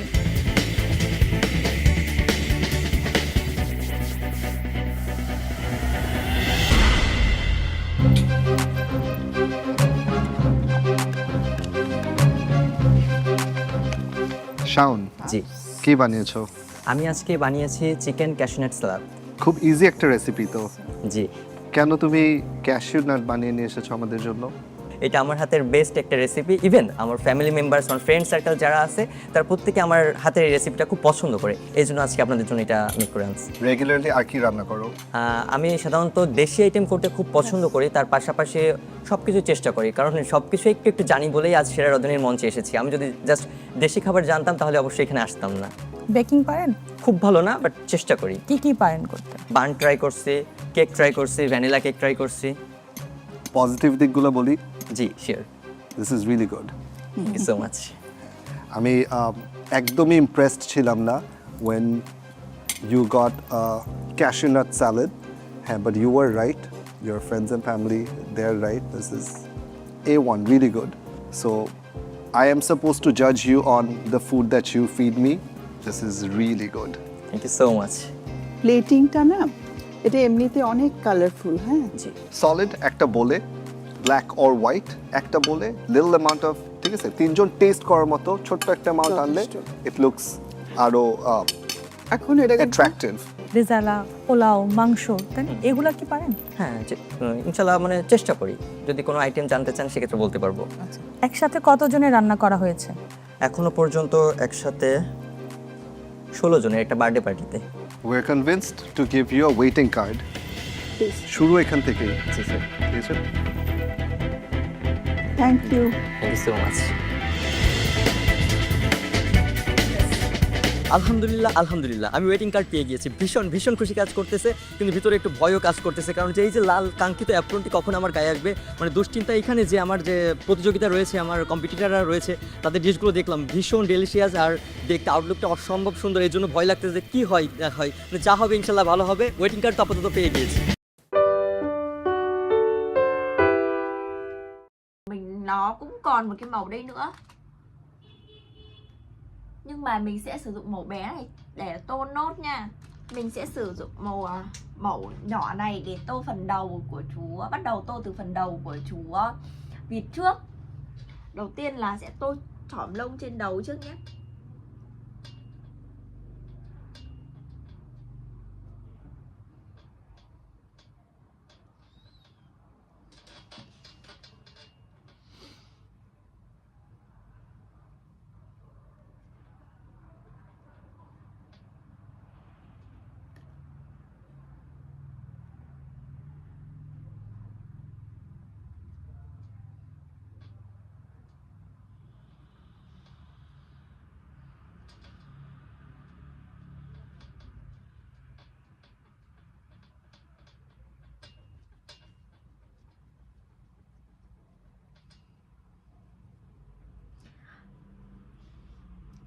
Các bạn nhớ là mình sẽ tô phần bên trong trước và tí nữa mình sẽ viền sau nhá. Sau khi mình tô xong thì mình sẽ viền sau nha.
Và như vậy là mình đang tô cái phần quanh mắt của chú vịt này. Nhưng các bạn nhớ là mình sẽ không tô vào phần mắt đâu nha. Mình sẽ để nguyên cái phần mắt này là màu trắng nhá.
Và các bạn có thể thấy là mình đã tô xong cái phần xung quanh mắt rồi đấy. Và đã rất... তাহরিমা, জি কেন এসেছো সেরা রাঁধুনিতে?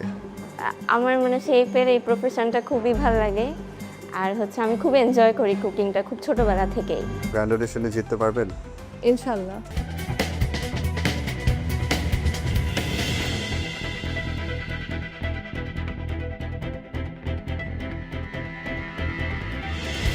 আসসালামু আলাইকুম। ওয়ালাইকুম আসসালাম। কি নাম আপনার? ফারমিন আজাদ। আমি একজন trainer, baking trainer. Baking trainer? জি। কতজন স্টুডেন্ট আছে আপনার? আমার হচ্ছে প্রায় 30 জনের মতো। ওয়াও। আচ্ছা, এটা কি বানিয়েছো? আমি মেইন ডিশটা হচ্ছে চট্টগ্রামের কোয়াবের মাংসের ঝুরি করেছি, আর হচ্ছে লেবুর কাজি করেছি, আর হচ্ছে ডেজার্টে এনেছি fuzzy brownie, chocolate topper, beetroot sauce.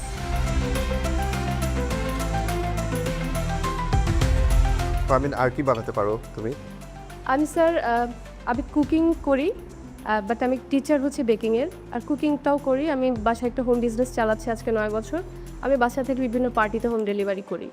অনেক ডেকোরেশন করেছেন যেটা ব্রাউনির সাথে যায় না। ব্রাউনিটা শুধু একটা প্লেটে শুধু দুটো ব্রাউনি যদি থাকতো অনেক ভালো। জি। আপনার 30 জন স্টুডেন্টের মধ্যে আর কেউ পার্টিসিপেট করছে এই সিজনে? না, আসলে ওইভাবে আমি খোঁজ নেইনি কেউ আছে কিনা।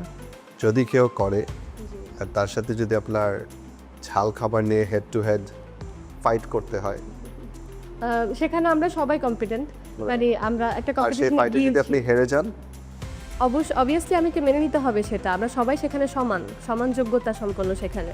গ্র্যান্ড অডিশনে জিততে পারবেন ইনশাআল্লাহ। ব্যবসার কি হবে? Training centre? আমার আসলে যেহেতু আমি একটা বেসরকারি ইনস্টিটিউটে কাজ করি দুটোতে, তো অবশ্যই আমি সেরা রাঁধুনিতে যদি আমার আল্লাহ তাআলা সেই সুযোগটা আপনারা দেন সেটা, তাহলে অবশ্যই আমি সবাইকে কনভিন্স করবো। আর এটা সেরা রাঁধুনি, এটা মানতে হবে যে আমাকে যেতেই হবে। আচ্ছা, তাহলে আমি একটা সুযোগ দিয়েই দিই। চলে আসো। Thank you so much. Okay, thank you. Thank you. এটা নিয়ে গেলে হবে।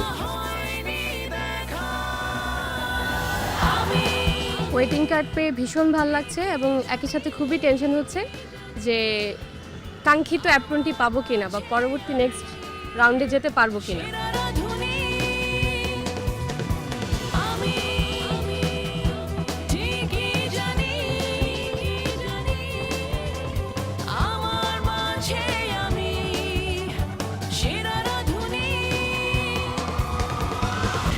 আসসালামু আলাইকুম। ওয়ালাইকুম আসসালাম।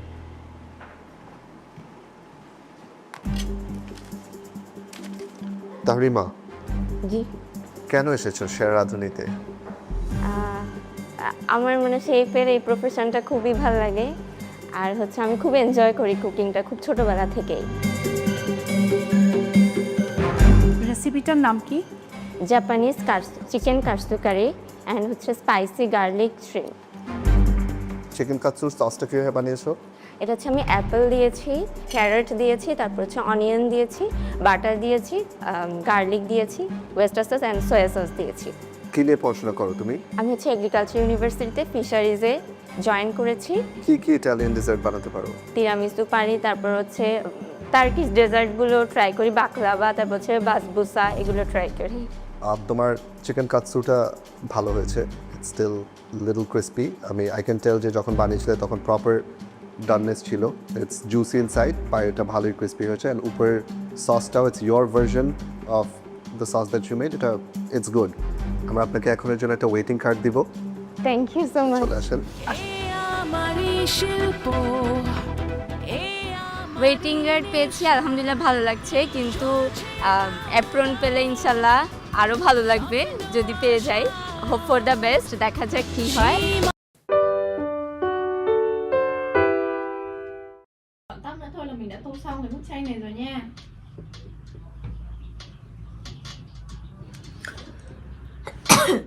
Và như vậy là mình đã tô được một nửa ở cái phần này rồi, và mình sẽ cố gắng tô nốt một nửa nữa nha. Cứ kéo lên dần thôi nha mọi người. Mình đã tô xong bức tranh này rồi nè. Bây giờ mình sẽ cho các bạn xem bức tranh của mình. Rất là đẹp. Các bạn đã thấy nó được giống nhau chưa nhỉ? Ok, vậy là video của mình đến đây cũng đã kết thúc rồi. Xin chào tạm biệt, hẹn gặp lại các bạn ở những video tiếp theo nha.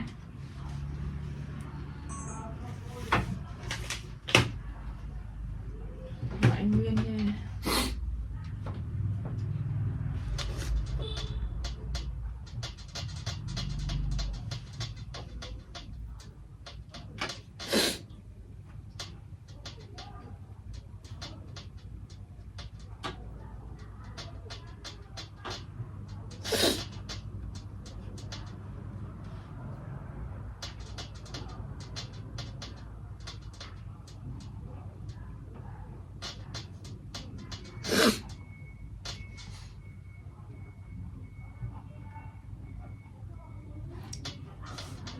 Trời ơi, sao trong video mình lại trắng như thế này?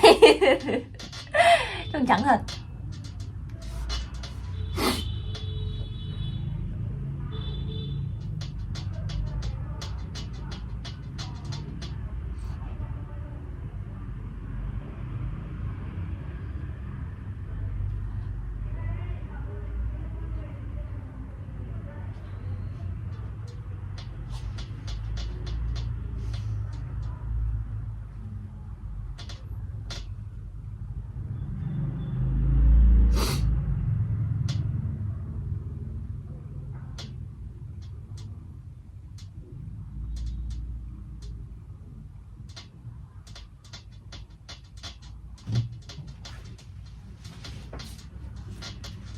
Ý nha coi. Cẩn thận một tí. Nó bảo biến ra thì đéo lại còn để chìa ra. Che cái gì? Lúc thì cứ bảo là ngồi gần vào để dùng màu chung, giờ ngồi gần thì lại nói. Thế tao vào thì mày đừng nói nữa. Tao đã làm đủ chưa mà mày phải nói. Thích nói ấy. Tát cho cái giờ. Tát em xem. Sao lại không dám tát mày? Em đuổi chị ra khỏi phòng này thôi. Thế mày không tìm được đồ trong cái phòng này đâu nhé. Nhanh mà xuống nấu cơm đi, mày phải quyết đoán. Không.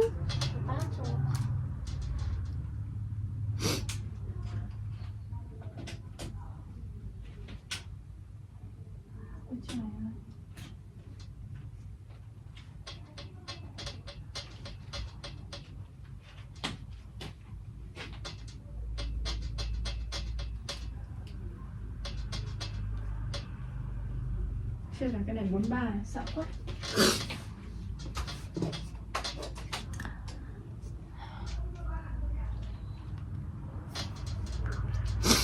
Và mình sẽ chỉ còn một khoảng trên này nữa là mình đã tô xong phần này rồi nha.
Và như vậy là mình đã sử dụng xong màu cam vàng để tô phần giữa này rồi. Và tiếp tục mình sẽ dùng màu cam nha.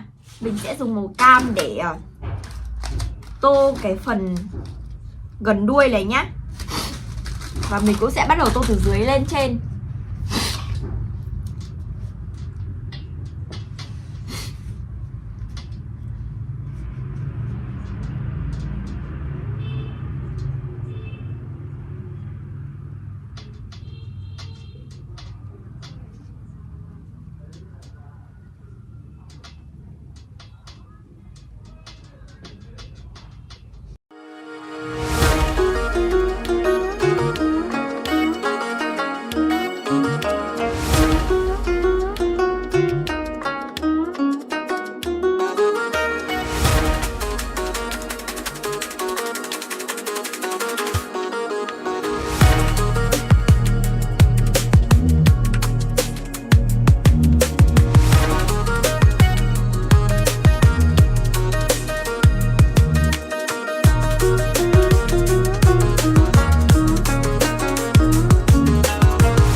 দর্শক, আমি এই মুহূর্তে রয়েছি বাংলাদেশের দ্বিতীয় বন্দর নগরী খুলনাতে এবং খুলনার চুই ঝাল আমাদের সবার ভীষণ পছন্দের। তবে খুলনা বিভাগের রাঁধুনিরা চলে এসেছেন কারণ তাদের স্বপ্ন একটাই, তারা হতে চায় সেরা রাঁধুনি। সেই স্বপ্ন আসলে কতটা বুনতে পারবেন এবং সামনে পথ চলতে পারবেন সেটা জানা যাবে একটু একটু করে। তবে তারা এসেছেন তাদের নিজেদের রেসিপি নিয়ে। আজকে সেই রেসিপি আমাদের বিজ্ঞ বিচারকের সামনে তুলে ধরবেন এবং এখান থেকে আমরা পেয়ে যাব ঢাকার গ্র্যান্ড অডিশনে কারা অংশগ্রহণ করছেন। আমি এই মুহূর্তে কথা বলতে চাই একজন প্রতিযোগীর সঙ্গে, দেখি তার মনের ভেতর কি চলছে। কেমন আছেন? আলহামদুলিল্লাহ। আপনার রেসিপি কি? হাঁসের মাংস নারকেল দিয়ে। আপনি কি শুধু দেশি ফুডই বানাতে পারেন নাকি বিদেশি ফুডও পারেন? পারি বিদেশি খাবারও, কিন্তু বাংলাটা ট্রেডিশন, সেজন্য বাংলাটাই নিয়ে আসছি। সো কি মনে হচ্ছে, কতটুকু কনফিডেন্ট যে কত দূর যেতে পারবেন? ইনশাআল্লাহ আমি ঢাকা পর্যন্ত যাব। আমি কথা বলবো এই মুহূর্তে আরও একজন প্রতিযোগীর সঙ্গে। খুলনার ভাষায় কিছু একটা আমাদেরকে বলুন যে কি আপনি রেঁধে এনেছেন এবং কি আজকে আপনি আসলে আমাদের বিজ্ঞ বিচারকদেরকে খাওয়াতে চান, সেই কথাগুলোই আপনি আজকে খুলনার ভাষাতে বলবেন। আমি আজকে নিয়ে আসছি হলো গিয়া আচারি গ্রিল চিকেন। এটা জম্মের মজা, এটা একবার যে খাইবে সে একদম খাইতেই থাকবে, জম্মের মজা করে খাইবে।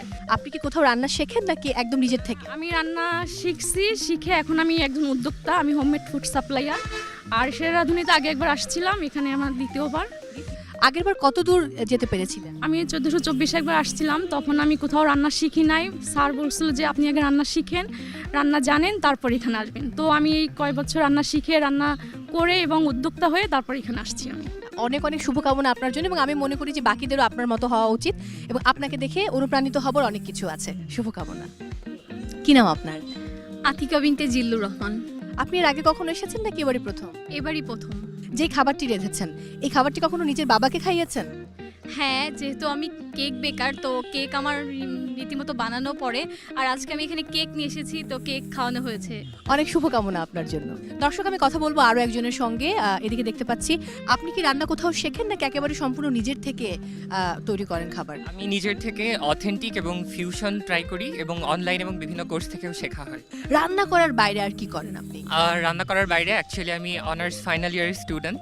আর এর বাইরেও বিভিন্ন অর্গানাইজিং ইভেন্টে কাজ করি এবং আবৃত্তি করা হয়। দর্শক, একজন প্রতিযোগী পেলাম যিনি খুব ভালো আবৃত্তি করেন।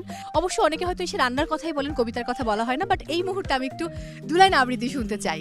সম্ভব সেটা শোনানো? নিশ্চয়ই। আবৃত্তি করছি আবু জাফর ওবায়দুল্লাহর মাগো ওরা বলে।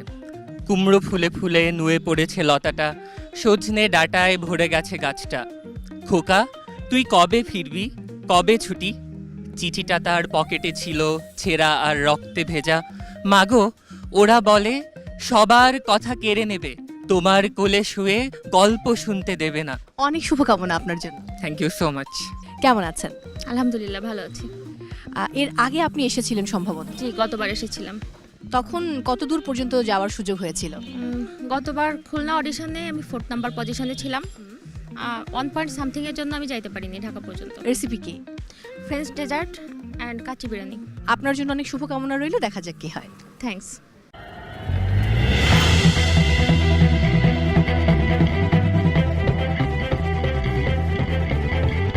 আমার মাঝে আমি সেরা রাঁধুনি,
Và các bạn ơi, các bạn có thể thấy là mình chỉ có một khoảng nhỏ nữa thôi là mình đã tô xong rồi đúng không? Đó chính là phần đuôi nhá.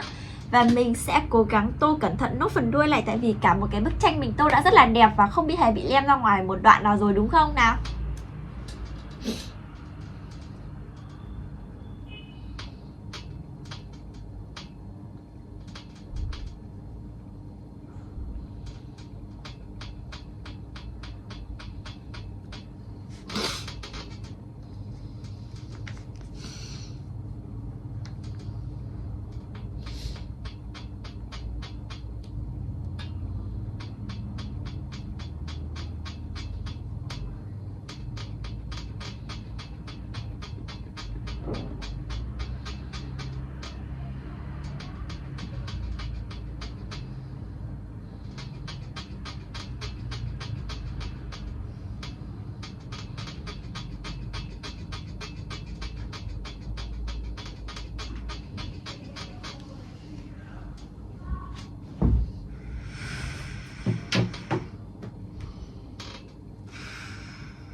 Thở đéo gì như hấp hối thế?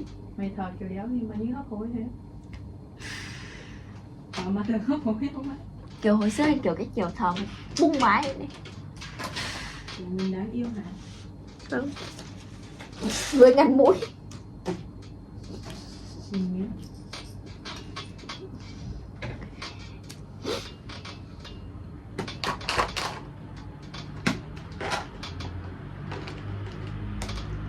Trai anh.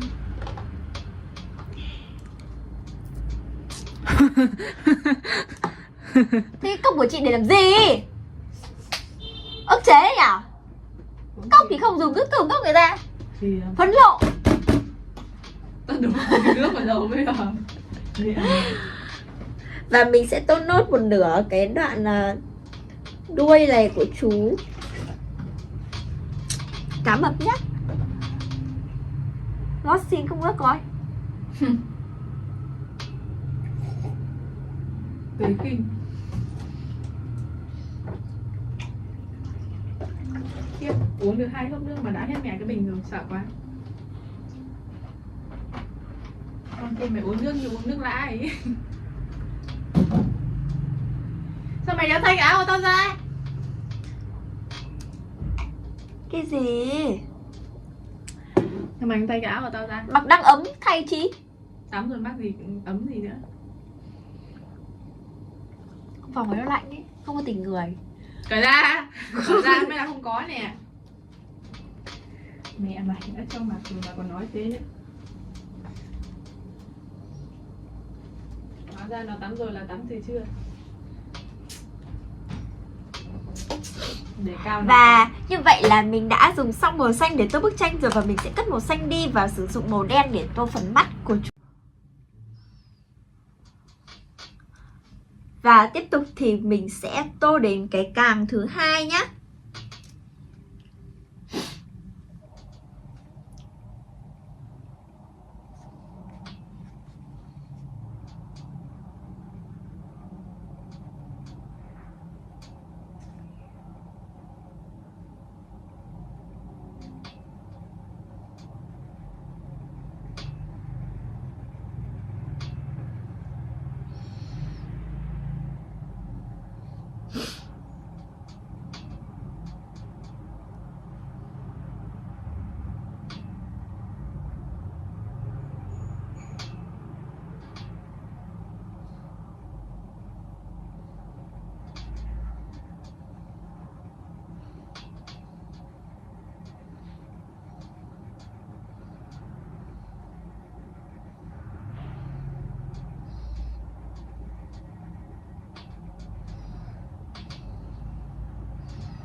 Và mình đã tô xong hai cái càng của chú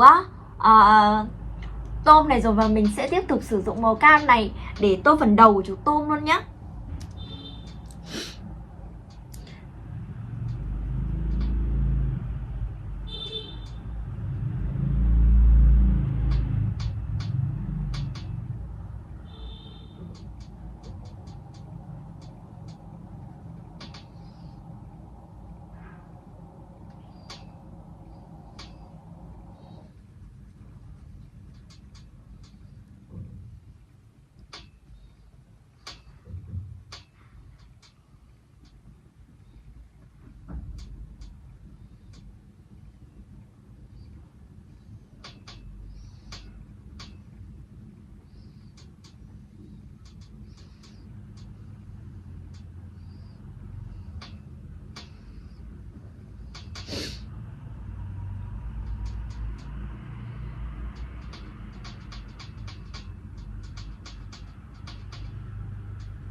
Và mình sẽ chỉ còn một khoảng này nữa là mình đã tô xong phần đầu của chú tôm.